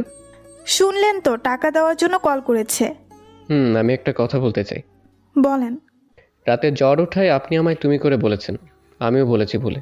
ভুলটা যেন না হয় খেয়াল রাখবেন। আচ্ছা। তাহলে আপনি বাসায় যান, আমি কাজে যাব। আজ না গেলে হয় না? না খেয়ে থাকতে হবে তাহলে। আর বাসায় গিয়ে কি করব? কাজ নেই তো। না, একটা কাজ আছে। কি কাজ? বাবুর নাম রাখতে হবে। আগে আসতে তো দেন। না, এমনি রাখবো। ওর বাবাকে কল করে জিজ্ঞেস করেন কি নাম রাখবে। খোঁচা দিচ্ছেন? খোঁচা দেওয়ার কি আছে? রাখতে হবে না। রিমি রাগ দেখে শুভর আগে আগেই হাঁটতে লাগলো। শুভ তাকে থামালো না, সে নিজের মতোই হাঁটছিল। এভাবে চলল আরো কয়েকটা মাস। এদিকে শুভর সাথে তার বাড়ির সবার সম্পর্ক খারাপ হচ্ছে দিনকে দিন। সে 60 মাসে মাত্র কিছু টাকা দিয়েছে। বাড়িতে কল করে কারোর সাথে কথা বলে না, কোথায় আছে সেটা জানায় না। একদিন শুভর মা ইরার কাছে সব দুঃখের কথা বলার পর ইরা বুঝতে পারে হয়তো শুভর সাথে অস্বাভাবিক কোনো ঘটনা ঘটেছে, নাহলে এমন তো করার কথা না। ইরা একদিন সময় করে শুভকে কল করে। তখন সন্ধে। শুভ কাজ শেষ করে বাসায় ফিরছিল। কিরে, কেমন আছিস? ভালো। আচ্ছা তোমার সমস্যাটা কি? সরি, তোর টাকাটা দিতে পারতেছি না। টাকার জন্য কল আমি করিনি। তুমি বাড়িতে কল করো না, কারোর সাথে কথা বলতে চাও না। আচ্ছা তুমি তো বলেছিলে ঢাকায় তুমি, তো আমি ঢাকায় যাচ্ছি, তোমার ওখানে উঠবো। মানে কোনো দরকারে? হ্যাঁ। আমি তো মেসে থাকি। আচ্ছা সমস্যা নেই, আমি তোমার মেসে যাব না, তোমার সাথে দেখা করব। আচ্ছা, সময় হলে পারবো। আমি কালই যাচ্ছি, একটা দরকারে কাজ শেষে তোমারে কল করব। আবার ফোন অফ করে রেখো না, আমি বিপদে পড়তে পারি। আচ্ছা ঠিক আছে, আগে তো আয়। ইরা মিথ্যে বলল শুভর কাছে। ইরার উদ্দেশ্য ছিল শুভ কি করে কিভাবে থাকে সেটা দেখা, কারণ এত ভালো ছেলে হঠাৎ এরকম করার কথা না। পরদিন ইরা তার এক বান্ধবীকে সাথে নিয়ে ঢাকায় রওনা হয়।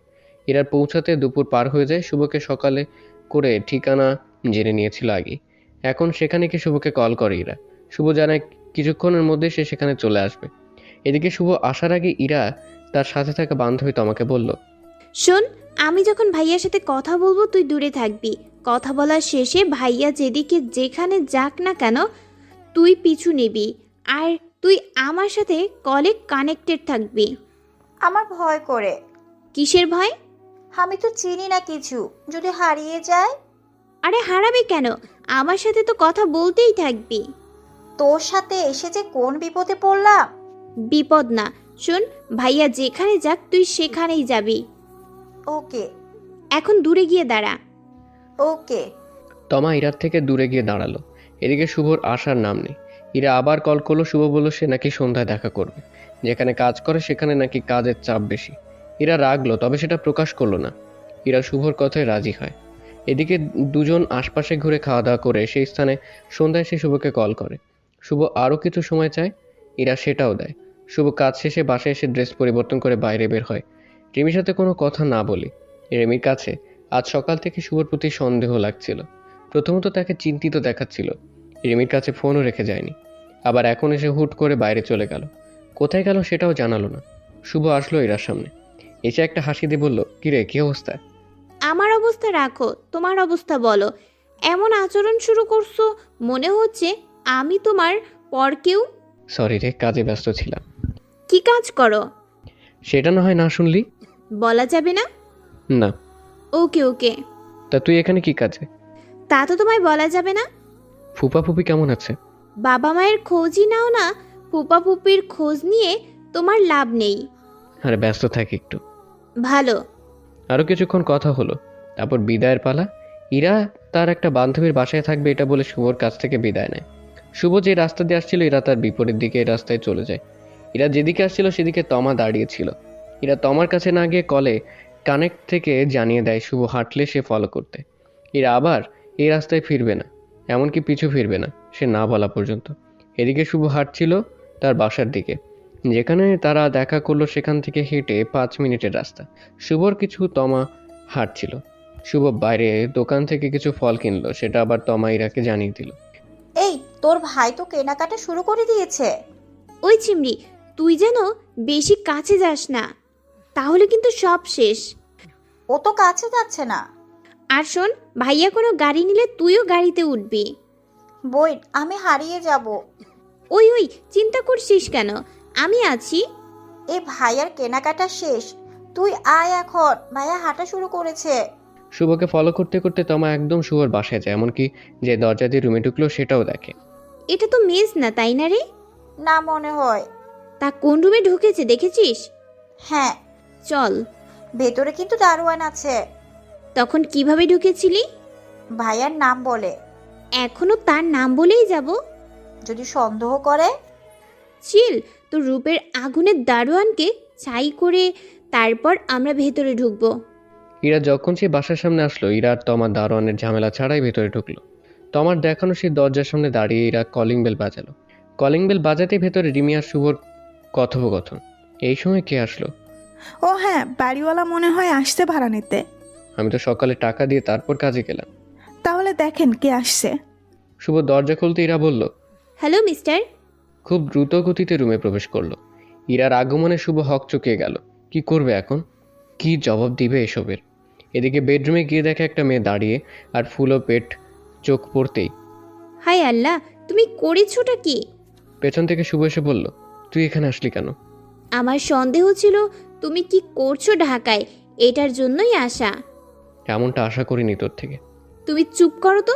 আসসালামু আলাইকুম ভাবি, আমি আপনার ননদ ইরা। ওয়ালাইকুম আসসালাম। সালামের উত্তর নিলেন, নাম তো বললেন না। রিমি। ভাবি ভয় নেই কিন্তু, আমি সত্যি সত্যি আপনার ননদ। ইরা, হ্যাঁ বলো। তোর সাথে কিছু কথা আছে। কথা তো বলবেই, না বলে তো উপায় নেই। তো ভাবিকে বাসায় নিয়ে গেলে না কেন? সমস্যা আছে, আগ বাড়িয়ে ভাবি ভাবি করবি না। তো তোমার বউ তো আমার ভাবি। পরে বলছি। আর ওই যে বাইরে দাঁড়িয়ে ওই মেয়েটাকে? আমার সাহসী বান্ধবী। কিরে বনু, কই তুই? ভেতরে আসিস না কেন? কই রে আমার সাহসী গোয়েন্দা? ইরা ডাকার পর তমা বেডরুমে এসে তাদের সামনে দাঁড়ালো। শুভ প্রথমে ইরার সাথে রিমিকে পরিচয় করিয়ে দিল। এরপর ইরার তমাকে বসতে দিয়ে শুভ দাঁড়িয়ে থাকলো। অন্যদিকে রিমি বিছানায় একপাশে মাথা নিচু করে বসে আছে। ভাইয়া, হ্যাঁ বল। চুপ কেন? কি যেন বলবা বলো। তবে হ্যাঁ, ভাবি দেখতে মাশাল্লাহ। চুপ থাক।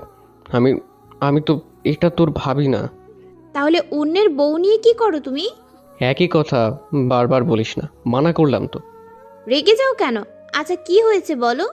ওর সামনে বলা যাবে? শুভ তো আমাকে ইঙ্গিত করে বলল। হ্যাঁ হ্যাঁ, কোনো সমস্যা নেই। আমার সাথে রিমির সম্পর্ক হয়েছিল।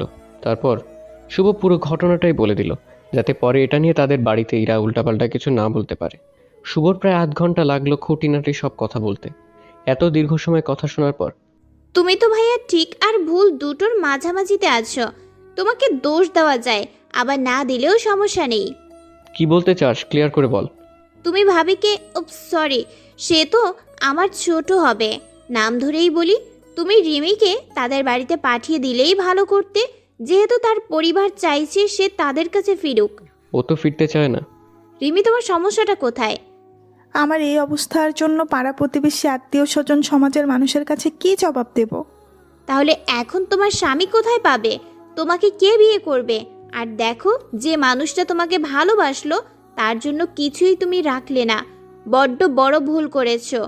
আমি যদি ছেলে হতাম আর আমার ভাইয়ের জায়গায় আমি থাকতাম, তোমাকে যে কবে কি করতাম এটা তোমার ধারণার বাইরে ছিল। রিমি কান্না শুরু করলো। এই, তুই ওকে ওভাবে বলছিস কেন? শুভ ইরাকে ধমক দিল। I am sorry. আচ্ছা যাক এসব কথা। ভাইয়া, আমরা 2-1 দিন এখানে থাকবো। তা থাকিস, বাড়িতে গিয়ে কি বলবি? বলবো যে দেখা হয়েছিল। তারপর 19-20 কিছু একটা বলে ম্যানেজ করে নেব। তবে তুমি এখানে বেশি সময় দিও না, তোমার কিন্তু পরিবার আছে। আরও কিছু কথা হলো। রাতে 3 জন মেয়ে একসাথে ঘুম। শুভ কিচেনের ফ্লোরে রাতে শুয়ে অনেক কথার গল্প জুড়িয়ে দেয় রিমি আর ইরা। গল্প করতে করতে মধ্যরাতে ঘুমিয়ে যায় দুজন। সকাল সকাল শুভ কাজে চলে যায়। শুভ কাজে যাওয়ার পূর্বে ইরা শুভকে বলেছিল তারা নাকি ঘুরবে, সন্ধ্যায় এখানে ফিরবে। শুভ সময় করে সন্ধ্যায় কাজ শেষে বাসায় ফেরে। বাসায় ফিরে তার মাথায় বাজ পড়ার মতো অবস্থা। ইরা তমা মন খারাপ করে বসে আছে। শুভ রুমে ঢুকে দেখলো রিমি নেই। কিরে, তোরা মন মরা হয়ে বসে আছিস কেন? ঘুরতে যাসনি? গিয়েছিলাম। তাহলে এভাবে বসে আছিস? রিমি কই? ইরার হাতে একটা কাগজ ছিল, সেটা শুভর হাতে দিল। সে নিজেই উঠে আসে। শুভ দেখলো স্পষ্ট একটা লাইনের দাড়ি কমাবিহীন একটা বাক্য, আমি চলে যাচ্ছি। ভাইয়া, আমরা ঘুরে ফিরে বিকালেই বাসায় চলে আসি। এসে দেখি রুমের দরজা খোলা, ভেতরে কাউকে দেখলাম না। ভাবলাম হয়তো রিমি বাইরে গেছে, এটা ভেবে অপেক্ষা করতে লাগলাম। পরে হঠাৎ চোখে পড়লো এই কাগজের উপর। তারপরে বুঝতে পারলাম যে রিমি চলে গেছে। কি যাতা বলিস? মজা করিস আমার সাথে? এটা নিয়ে কেউ এমন মজা করবে? ওই যে দেখো, টেবিলে তোমার ফোনটাও রেখে গেছে। আর ও পাগল নাকি? ও কোথায় যাবে একা? ওর তো কেউ নেই শহরে। আমাকে খুঁজতে হবে, আমি তাকে হারিয়ে যেতে দেব না। শুভর হাতে থাকা ব্যাগ ফেলে সে ছুটলো রিমিকে খুঁজতে। এই তমা, তুই দরজা লাগিয়ে দিয়ায়, আমি পাগলকে সামলাচ্ছি। জানি না কখন ফিরবে, ওর মাথা খারাপ হয়ে গেছে। ভয় নেই, তাড়াতাড়ি ফিরবো। ইরা কথাটা বলে শুভ পিছু পিছু বের হয়। ইরা বাইরে এসে দেখে শুভ একটা সিএনজি নিচ্ছে। ইরা দ্রুত সেখানে পৌঁছে গিয়ে সিএনজিতে উঠে বসে। হ্যাঁ, তুই আসলি কেন? আমিও তোমার সাথে খুঁজতে যাই। তুই যা নাম। এমন করো কেন? আমি তোমাকে দেখি হেল্প করি। এই ভাই, আপনি চলতে থাকেন তো। আমি কই খুঁজে পাই বলতো? এখন কোথায় যাবে? এক ডাক্তারের কাছে। ও কি সেখানে গেছে? জানি না, খুঁজে দেখি। ওকে। শুভ সেই ডাক্তারখানায় খোঁজ নিয়ে দেখে রিমি সেখানে যায়নি। সেখান থেকে বের হয়ে দুজন ব্যস্ত রাস্তার ফুটপাতে দাঁড়িয়ে। আমি এখন কোথায় খুঁজি? তুমি খুঁজে কি করবে? তার হয়তো থাকার ইচ্ছে হয়নি, তাই চলে গেছে। না, ও এভাবে না ভুলে যাবে না। আমি তোকে এখনো ভালোবাসি। না, এ কথা তুমি বলতে পারো না। ওর জন্য তোমার মনে কোনো ভালোবাসা ছিল না। আছে। আমি তো দেখতে পাচ্ছি না। তুই কি বুঝবি এগুলোর? এত কিছুর পর আমি সব বিসর্জন দিয়ে ওকে কাছে রাখছি। তুমি কি তাকে স্ত্রীর মর্যাদা দিয়েছো? সেটা দিলে না হয় বুঝতাম ভালোবাসো। তার জন্য তোমার মনে হয় প্রতিশোধ ছিল, যে কাছে থেকে কষ্ট দেবে। না হয় দয়া ছিল। রিমির প্রতি আমার অভিমান হয়েছিল অনেক। ওই তো ভালোবাসা নেই, ভালোবেসে কাছে রাখতে পারোনি। হয়তো। এরপর থেকে শুভ অনবরত চোখের পানি ফেলতে থাকলো। একটা সিএনজি ঠিক করে আবার বাসার দিকে রওনা হলো। শুভ বাসায় পৌঁছানোর আগেই একটা জায়গায় সিএনজি দাঁড় করায়। শুভ সিএনজি থেকে নেমে বলে, তুই বাসায় যা, আমি আসছি। তুমি এখানে নামলে কেন? একটু দরকার আছে। এরাও নেমে দাঁড়ালো। তোকে বললাম বাসায় যেতে। আমার দরকার আছে। এরা দেখো, তারা ব্রিজের উপর নেমেছে। ব্রিজটা বেশ বড়। শুভ ব্রিজের মাঝখানে গিয়ে দাঁড়ালো, যেখানে লোকজন একটু কম ছিল। এরা মজা করে শুভকে বলল, শোকে কি আত্মহত্যা করবা? এখন কিন্তু মজা নেওয়ার সময় না। আরে রেগে যাও কেন? আমি মজা করছি না, অনেকেরই করে এটা। না, আত্মহত্যা করতে আসিনি, তাহলে একা থাকতে এসেছি। শোক কমাতে? জানি না। আহারে, তোমার একাকিত্বে আমি বাধা হয়ে দাঁড়াচ্ছি। শুভ কিছু বলছে না, চুপ করে দাঁড়িয়ে আছে। ভাইয়া ফুচকা খাবো। আমার কাছে টাকা নেই। আমার কাছে আছে। তো যা, খা গিয়ে। আমি মেয়ে মানুষ, আমাকে যেতে বলছো তাই না? তুমি গিয়ে একটু নিয়ে আসো। খুব যন্ত্রণা দিচ্ছিস। আমি দিচ্ছি না, সে দিয়ে চলে গেছে। সে কথা না, তুই জ্বালাচ্ছিস অনেক। ব্যাপার না ব্রো, চিল। ইরার কাছে থেকে টাকা নিয়ে শুভ ব্রিজের মাথায় গেল ফুচকা আনতে। এক প্লেট ফুচকা এনে সেটা ইরার হাতে দিল। ভাইয়া ধন্যবাদ। যে ক্ষুধা লাগছে আমার, চোখে দেখছি না। এই ক্ষুধা নিবারণের জন্য প্রিয় খাবার। উফ। শুভের আর কথাবার্তায় বেশ বিরক্ত হচ্ছিল। কিছু যে বলবে সেটাও পারছে না। ইরা ফুচকাগুলো শেষ করে, ভাইয়া বল। আরেক প্লেট এনে দাও এই, তুই গিয়ে নিয়ে আয়। প্লিজ ভাইয়া, প্লিজ। এই, তুই যাবি এখান থেকে? কথাটা বলে ইরার বাম গালে থাপ্পড় মেরে বসলো শুভ। ইরা বাম গাল ধরে শুভর দিকে তাকিয়ে আছে। তার চোখে পানি টলমল করছে। কিছুক্ষণ আগের হাসি খুশি মাখা ফেসটে অনেক রাগ অভিমানের আভাস পাওয়া যাচ্ছে। শুভ বুঝতে পারলো কাজটা সে ঠিক করেনি। ইরাকে থামানোর জন্য বলল, সরি, আমি আসলে তোকে। শুভকে থামিয়ে ইরা বলল, চুপ। তুমি একদম কথা বলবা না। তুমি আমায় মারলে কেন? আমি কি করেছি? অন্যের জনের রাগ আমার উপর দেখাও, তাই না? আমি এখনই ব্রিজ থেকে লাফ দিয়ে আত্মহত্যা করব। যা ইচ্ছে কর। শুভ মুখ ঘুরিয়ে অন্যদিকে তাকিয়ে থাকলো। ইরা এবার সত্যি সত্যি এক পা উঠাতেই শুভ ধরে ফেললো। কি করতেছিস এগুলো? তুমি আমায় মারলে কেন? কাঁদো কাঁদো ভাবনি। ইরাকে অবাক করে দিয়ে শুভ তাকে বুকের মধ্যে শক্ত করে জড়িয়ে ধরে নিয়ে কান্না করতে থাকে। ইরা তো লজ্জায় শেষ। এই প্রথম কোনো ছেলের বুকে হুট করে এভাবে থাকা। ইরার হার্টবিট বেড়ে জ্ঞান হারানোর মতো অবস্থা। অন্যদিকে শুভ কান্না করে ইরার কাঁধ ভেজাচ্ছে। বিষয়টা এমন, একজন তার ভালোবাসার মানুষকে হারিয়ে কান্না করছে, আর অন্যজন সবেমাত্র পা পিছলে প্রেমে পড়েছে। শুভ যখন হুঁশ হলো ইরাকে জড়িয়ে ধরে সে কান্না করছে, আর সেটা একদমই ঠিক করেনি। সাথে সাথে তাকে ছেড়ে দিয়ে চোখ মুছে বলল, সরি, আমি আসলে কেমন যেন হয়ে গেছি, মাথা কাজ করছিল না। ঠিক আছে। ইরাও লজ্জা পেয়ে মাথা নিচের দিকে করে রেখেছে। আর এক প্লেট ফুচকা খাবি, তাই তো? না, চলো বাসায় যাব। আমার কথাটা শোন। বলো। তুই বাসায় যা, আমি আসতেছি। আমার একটু একা থাকতে হবে। আমাকে জড়িয়ে ধরে কষ্ট কমেনি তোমার? হ্যাঁ। সরি। কিসের সরি? আমার জায়গায় অন্য কোনো মেয়ে থাকলে এখন 2-4টা চর থাপ্পড় তোমায় বসিয়ে দিত। এটা বাড়িতে জানলে কি হবে জানো? তুই বাড়িতে কেন বলবি? এমন কোনো কথা নেই যা আমি বাড়িতে বলি না। তুমি যদি আমার সাথে এখন না যাও, আমি সব বলে দেব। আর যদি যাও, সব কথা পেটের মধ্যে তালাবদ্ধ করে রাখবো। চল। এই তো লাইনে আসছো। কাল কিন্তু আমার সাথে চলে যেতে হবে। কাল না, আমি কয়েকদিন পর যাব। না, কালই যেতে হবে। দেখ, হুট করে এক জায়গা থেকে এক জায়গায় যাওয়া যায় না, তা আবার একেবারে চলে যাওয়া। এখানে কিছু লোকজনের সাথে লেনদেন আছে, তাদের পাওনা মিটিয়ে তারপর যাব। আর হঠাৎ হঠাৎ যখন রিমের কথা মনে হবে, তখন যে উল্টাপাল্টা করে বসবা, তখন কি হবে? উল্টা পাল্টা কি আর করব? কিছু করব না আমি, সেই সেন্স আছে। তোমাকে দেখে বিশ্বাস নেই, তার প্রতি তোমার পাহাড় সমান ভালোবাসা তো দেখলাম। সেটা আছে, সামনেও থাকবে। বিয়ে করে নিলেই হতো। মন থেকে উঠে গেছে। কি মাথা খারাপ তোমার? এই বলো এক কথা আর এখন আরেক কথা। আমি তোকে ভালোবাসি না, আমি আমার ভালোবাসাকে ভালোবাসি। এগুলো আবেগের কথা রাখো, বাস্তবতায় ফেরো তো। তুই বুঝবি না। বোঝার কাজ করে ফেলেছি। মিনমিন করে বলল, কিছু বললি? কই না তো। দুজন বাসায় ফিরে দেখে তমা এখনো ঘুমায়নি। রাত অনেক হয়, শুভ তাদের ঘুমোতে পড়ল। পরদিন সকাল সকাল ইরা ঘুমাচ্ছিল অনেক বেলা করে। তখন শুভর কাজে যাওয়ার সময় শুভ কাজেই যাবে, সেজন্য রেডি হয়েছে। এখন যাবার সময় ইরাকে বলে যাবে। শুভ তার রুম থেকে ইরাকে ডাকে কিছুক্ষণ। 10 মিনিট ডাকাডাকির পর ইরা চোখ ডলতে ডলতে শুভর কাছে আসে। শুভ পকেট থেকে টাকা বের করে ইরার হাতে দিয়ে বলল, আজ 11টায় বাসে চলে যাবি, আর বাড়িতে পৌঁছে আমায় কল করে জানাবি। আর তুমি? আমি দেখি কবে যাওয়া যায়, আগে যাওয়া ঠিক হবে না।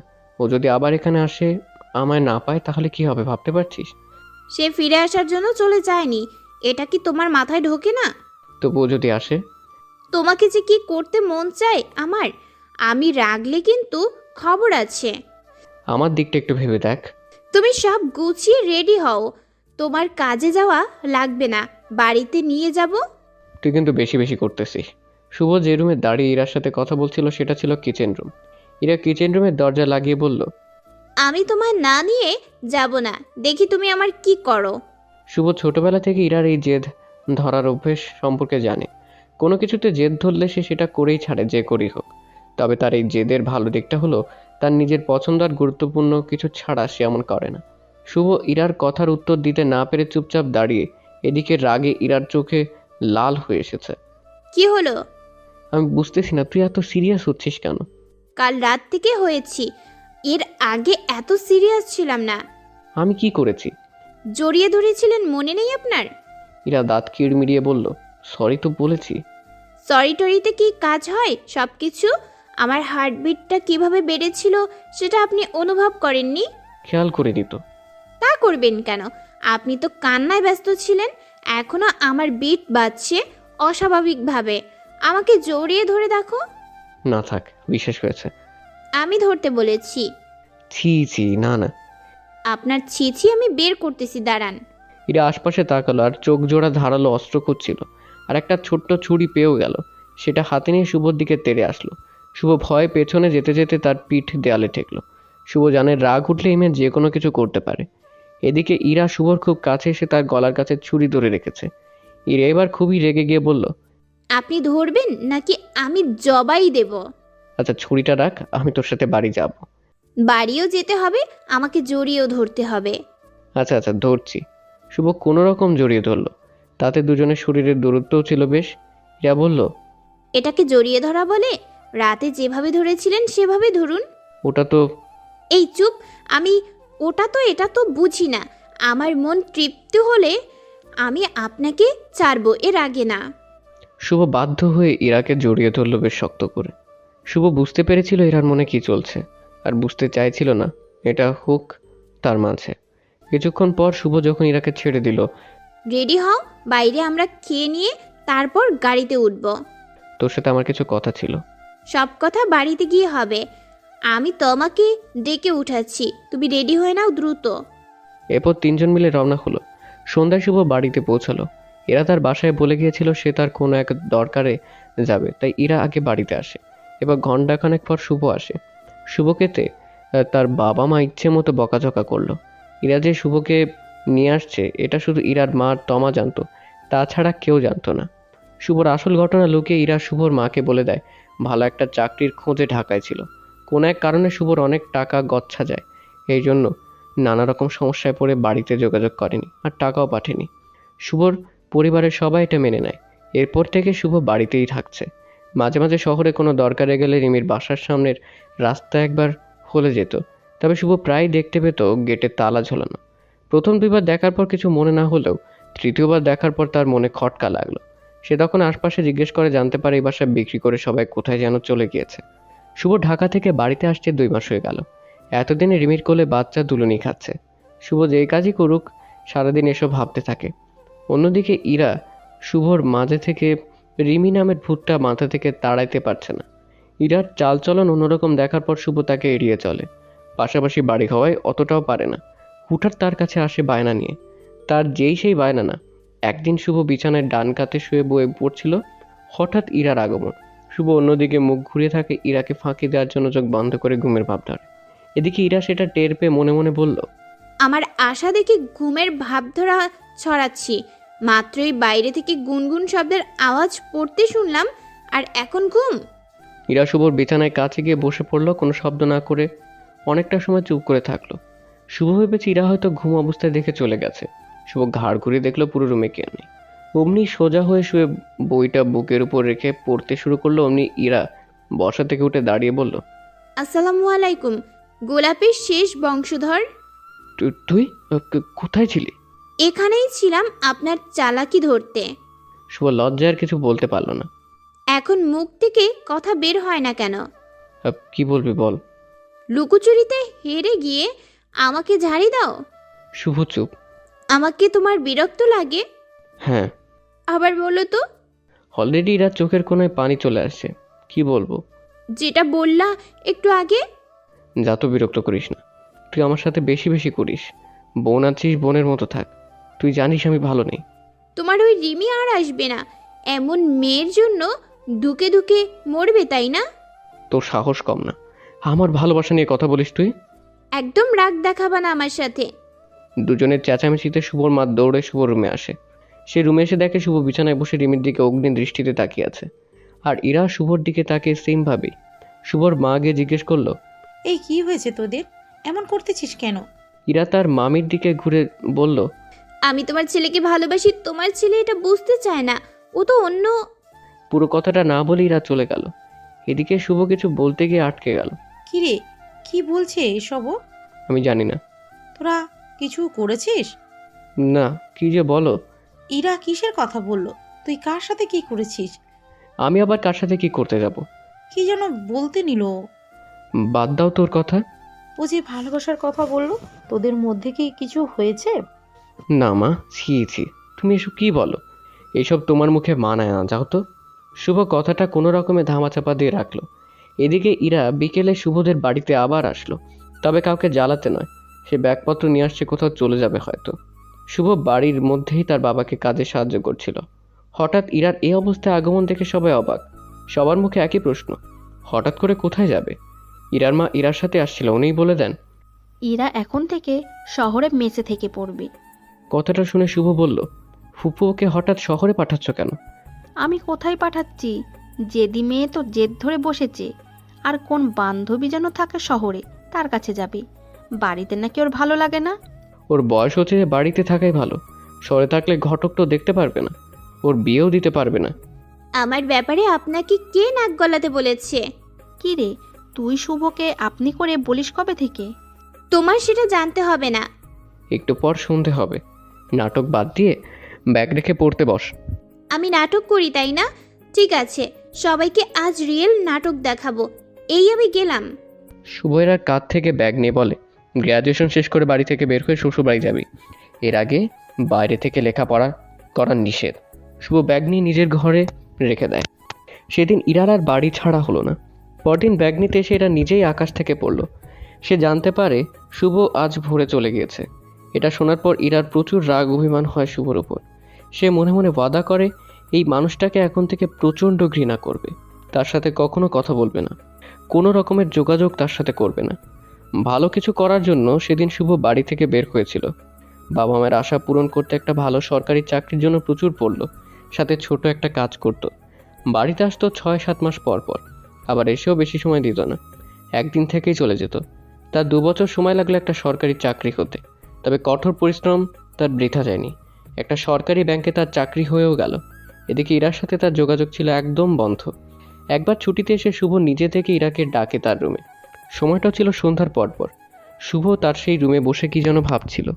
হঠাৎ দরজায় কারো কণ্ঠে অনুমতি চাওয়ার আওয়াজ।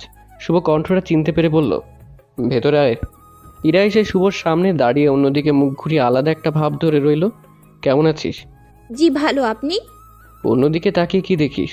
কারো দিকে তাকানোর সময় নেই। কি বলবেন বলেন। এত ব্যস্ত? আচ্ছা তাহলে যা। মাথা খারাপ আপনার? হ্যাঁ, অকারণে ডেকে একজনের সময় নষ্ট করেন। ইরার ধমকে শুভ ভয় পেয়ে গেল। কিছুটা আমতা আমতা করেই বলল, না, আমি একটা কথা বলার জন্যই ডেকেছি। তো বলেন। মনে হয় তুই ভালো মুডে নি, অন্য কোনো সময় বলবো। আমার মুড সবসময় এমন থাকে, এক্ষুনি বলেন। আসলে আমি একটা ব্যাপারে অনুমতি চাওয়ার জন্য তোকে ডেকেছি। ঝেড়ে কাশুন। মানে? আরে সুন্দর গাধা, সব কিছু ক্লিয়ার করে বলতে বলেছি। তুই কিন্তু দিন দিন বেয়াদব হয়ে যাচ্ছি, তাই তো? শোনেন, বেয়াদব না, সত্যি কথা আমার ঠোঁটের আগায় এসে থাকে। তোর সাথে তর্কে যেতে চাই না। তুই চাইলে আমি বাবাকে বলে তোর বাবার কাছে পাঠাবো। পাঠাবো মানে? মানে একটা ব্যাপারে পাঠাবো। ইরা বুঝতে পেরে একটু না বোঝে ভান করে বলল, পাঠানোর কি আছে? তাদের তো দিনের মধ্যে অনেকবার দেখা হয়। তুই কিন্তু বুঝেও না বোঝার মতো করছিস। তো বুঝিয়ে দেন।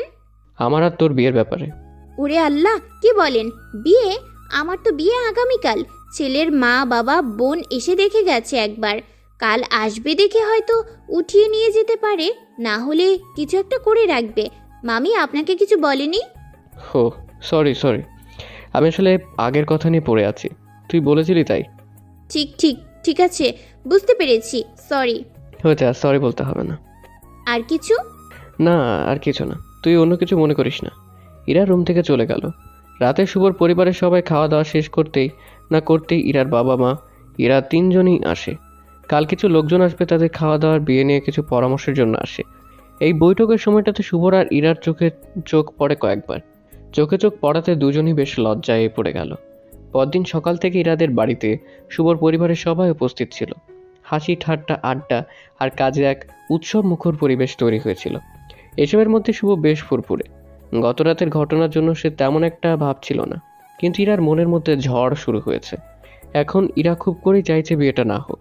ইরা সকাল থেকেই তার রুমে বসে আছে, বাহির হচ্ছে না, কারোর সাথে দেখাও করছে না। একটা পিচ্চি ছেলেকে দিয়ে ইরা শুভকে ডেকে পাঠায়। শুভ ইরা রুমে আসতেই, সব আপনার দোষ। আমি কি করলাম? আপনি রাতে ডেকে নিয়ে অমন কথা বললেন কেন? সরি তো বলেছি। আমার যে এখন কি? এই বিয়েতে অমত চলে এসেছে। মানে? এমনটা কিন্তু করা যাবে না। কিন্তু আমি কি করব? আমার মন আপনাকে চাই। আরে আমি ওভাবে তোকে বলিনি তো। উফ, আপনি বলেছেন তো, তাই না? তাতেই আমি শেষ। এখন কি করব আমি বলে দেন। দেখ, আজে বাজে কিছু করিস না, পরিবারের মান সম্মানটা যাবে। একটা কথা মাথায় রাখবেন, যদি বিয়েটা হয় তাহলে আমি খারাপ কিছু করে ফেলবো। এসব কোন ধরনের পাগলামি? কোনো পাগলামি না, এটা ভালোবাসা। আর এখন যান, আমি যখন ডাকবো সাথে সাথে আসবেন, না হলে খবর আছে। শুভ রুম থেকে বের হতে না হতে ইরার কয়েকটা বান্ধবী এসে রুমে হাজির। শুভকে দেখে তারা সালাম দিল। শুভ সালামের উত্তর নিয়ে তাদের সাথে পরিচিত হলো। রুমে দাঁড়িয়ে মেয়েদের সাথে কথা বলছিল দেখে ইরা বিছানা থেকে নেমে শুভর পাশে এসে দাঁড়িয়ে হাতে একটা চিমটি কেটে বলল, মেয়ে দেখলেই মন উড়ু উড়ু, তাই না? বাইরে যান, পরে আপনাকে মজা বোঝাবো। ইরার কথায় শুভ কথা দ্রুত শেষ করে সেখান থেকে কেটে পড়ল। সেদিন দুপুর থেকে শুভকে আবার বিপদে ফেলল ইরা। বিপদটা শুভ নিজের রুমের মধ্যেই। শুভ ইরাদের বাড়িতে কাজ শেষ করে নিজের রুমে আসছে একটু বিশ্রাম করতে। নিজের রুমে ঢুকতেই দেখে ইরা শাড়ি পরার চেষ্টা করছে একা একা। শুভ বের হতে যাবে, তখন ইরা বলল, এইদিকে এইদিকে আসেন। আমি আসতেছি একটু। এই বাইরে যাওয়া যাবে না, আমাকে শাড়ি পরায় হেল্প করেন। আমি কাউকে ডেকে দেই? আপনি শাড়ি পরিয়ে দেবেন, আমার মেসেজ কি আপনি কি বুঝতে পারেন না? লাজ লজ্জা কি একদম নেই? আপনার সামনে নেই, আর সবার সামনে আছে। ইরা শুভকে টেনে ভেতরে আনলো। শুভ চোখ আরও একবার পড়ল ইরার দিকে। দুধে আলতা গায়ের রঙের উপর লাল টকটকে অর্ধ পোশাকে ইরাকে একদম অন্যরকম লাগছিল। শুভ ভয় আর লজ্জায় ঘেমে শেষ। এদিকে ইরা বকবক করেই যাচ্ছিল, শাড়ির আঁচল আর কুচি ঠিক করে দিতে হবে, না হলে তোমার খবর আছে। বেশি বেশি হয়ে যাচ্ছে না? ইরা রাগ করে পুরো শাড়ি বিছানায় ছুঁড়ে মেরে কোমরে হাত দিয়ে শুভর দিকে অগ্নিদৃষ্টিতে তাকিয়ে বলল, আপনার প্রতি আমার ভালোবাসায় যদি আর একটু সমস্যা করেছেন তো খবর আছে বলে দিলাম। শুভ এবার কিছুটা নির্লজ্জ হলো। সে যতটা সম্ভব ইরার দিকে না তাকিয়ে ইরাকে শাড়ি পরানোয় ব্যস্ত ছিল। যদিও শুভ তেমন একটা ভালো পারছিল না, ইরার নির্দেশনা অনুযায়ী কাজ করে যাচ্ছিল। শাড়ি পরানো শেষে শুভ অন্যদিকে তাকিয়ে বলল, আমি আসি এখন।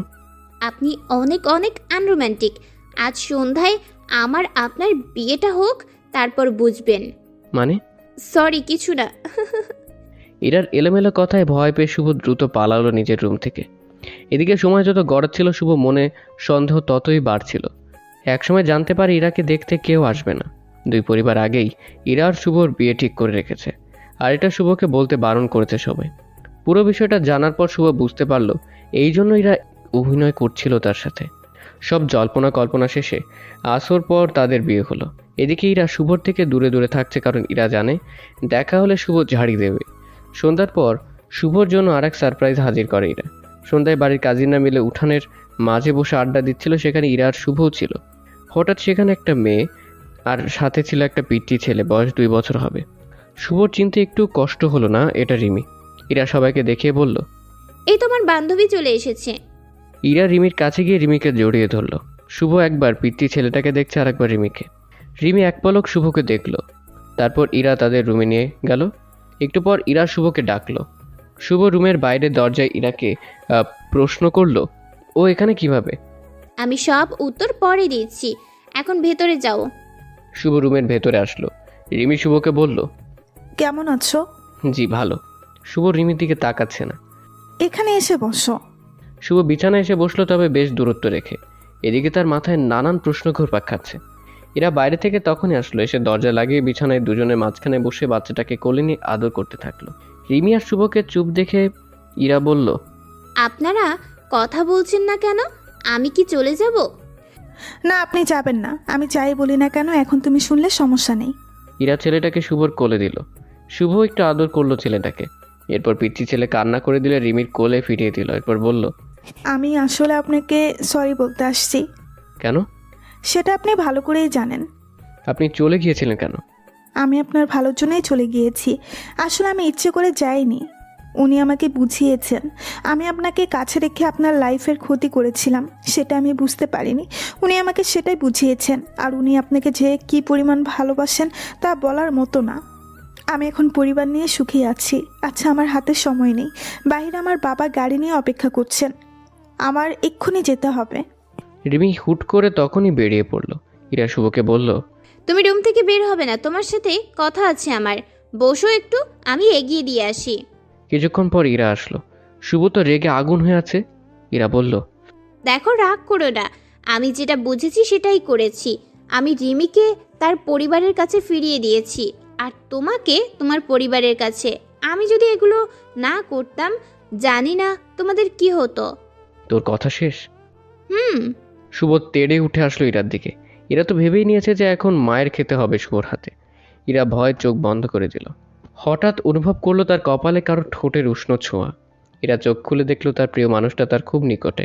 কপালে চুমু শেষ করে ইরাকে জড়িয়ে ধরে বলল, তাকে দেখে আমার হৃদস্পন্দন বাড়েনি, কিন্তু তুমি আমার জন্য যা করেছো তার জন্য আমার বুকটা কেঁপে কেঁপে উঠছে। তোমার ভালোবাসা এতটা নিখুঁত আর ফ্রেশ হবে কখনো চিন্তাও করিনি। আমি এই দিনের অপেক্ষায় ছিলাম, আমি আজ সফল। তুমি ওকে নিয়ে আসছো কেন? সে সুখে আছে, এটা দেখে তোমার যেন ভালো লাগে তাই। তুমি আমাকে নিয়ে এত ভাবো কেন? তোমাকে ভালোবাসি। ভালোবেসে মানুষ এতটা করতে পারে? জানি না, তবে আমি তোমার জন্য পারি। তুমি একা একটা মেয়ে আমাকে খারাপ সময় থেকে টেনে বের করেছো, তাকে তার পরিবারের কাছে ফিরিয়ে দিয়েছো। এত বুদ্ধি কোথা থেকে পাও তুমি? হ্যাঁ, তুমি ধই ধই করে চলাফেরা করো। আমি ভেবেছিলাম তোমার বুদ্ধি অনেকটাই কম। সত্যি এটা ভেবেছিলে? হ্যাঁ। এবার ইরা নিজেকে শুভর হাত থেকে ছাড়িয়ে শুভর হাতে বুকে এলো পাতারিভাবে কিল ঘুষি মারতে শুরু করলো। শুভকে মেরে ইরা নিজের হাতে ব্যথা পেয়ে মুখ চেপে কান্না শুরু করে দিয়েছে। বুঝেছি আমি অতি তাড়াতাড়ি বুড়ো হয়ে যাব। এ কথা কেন?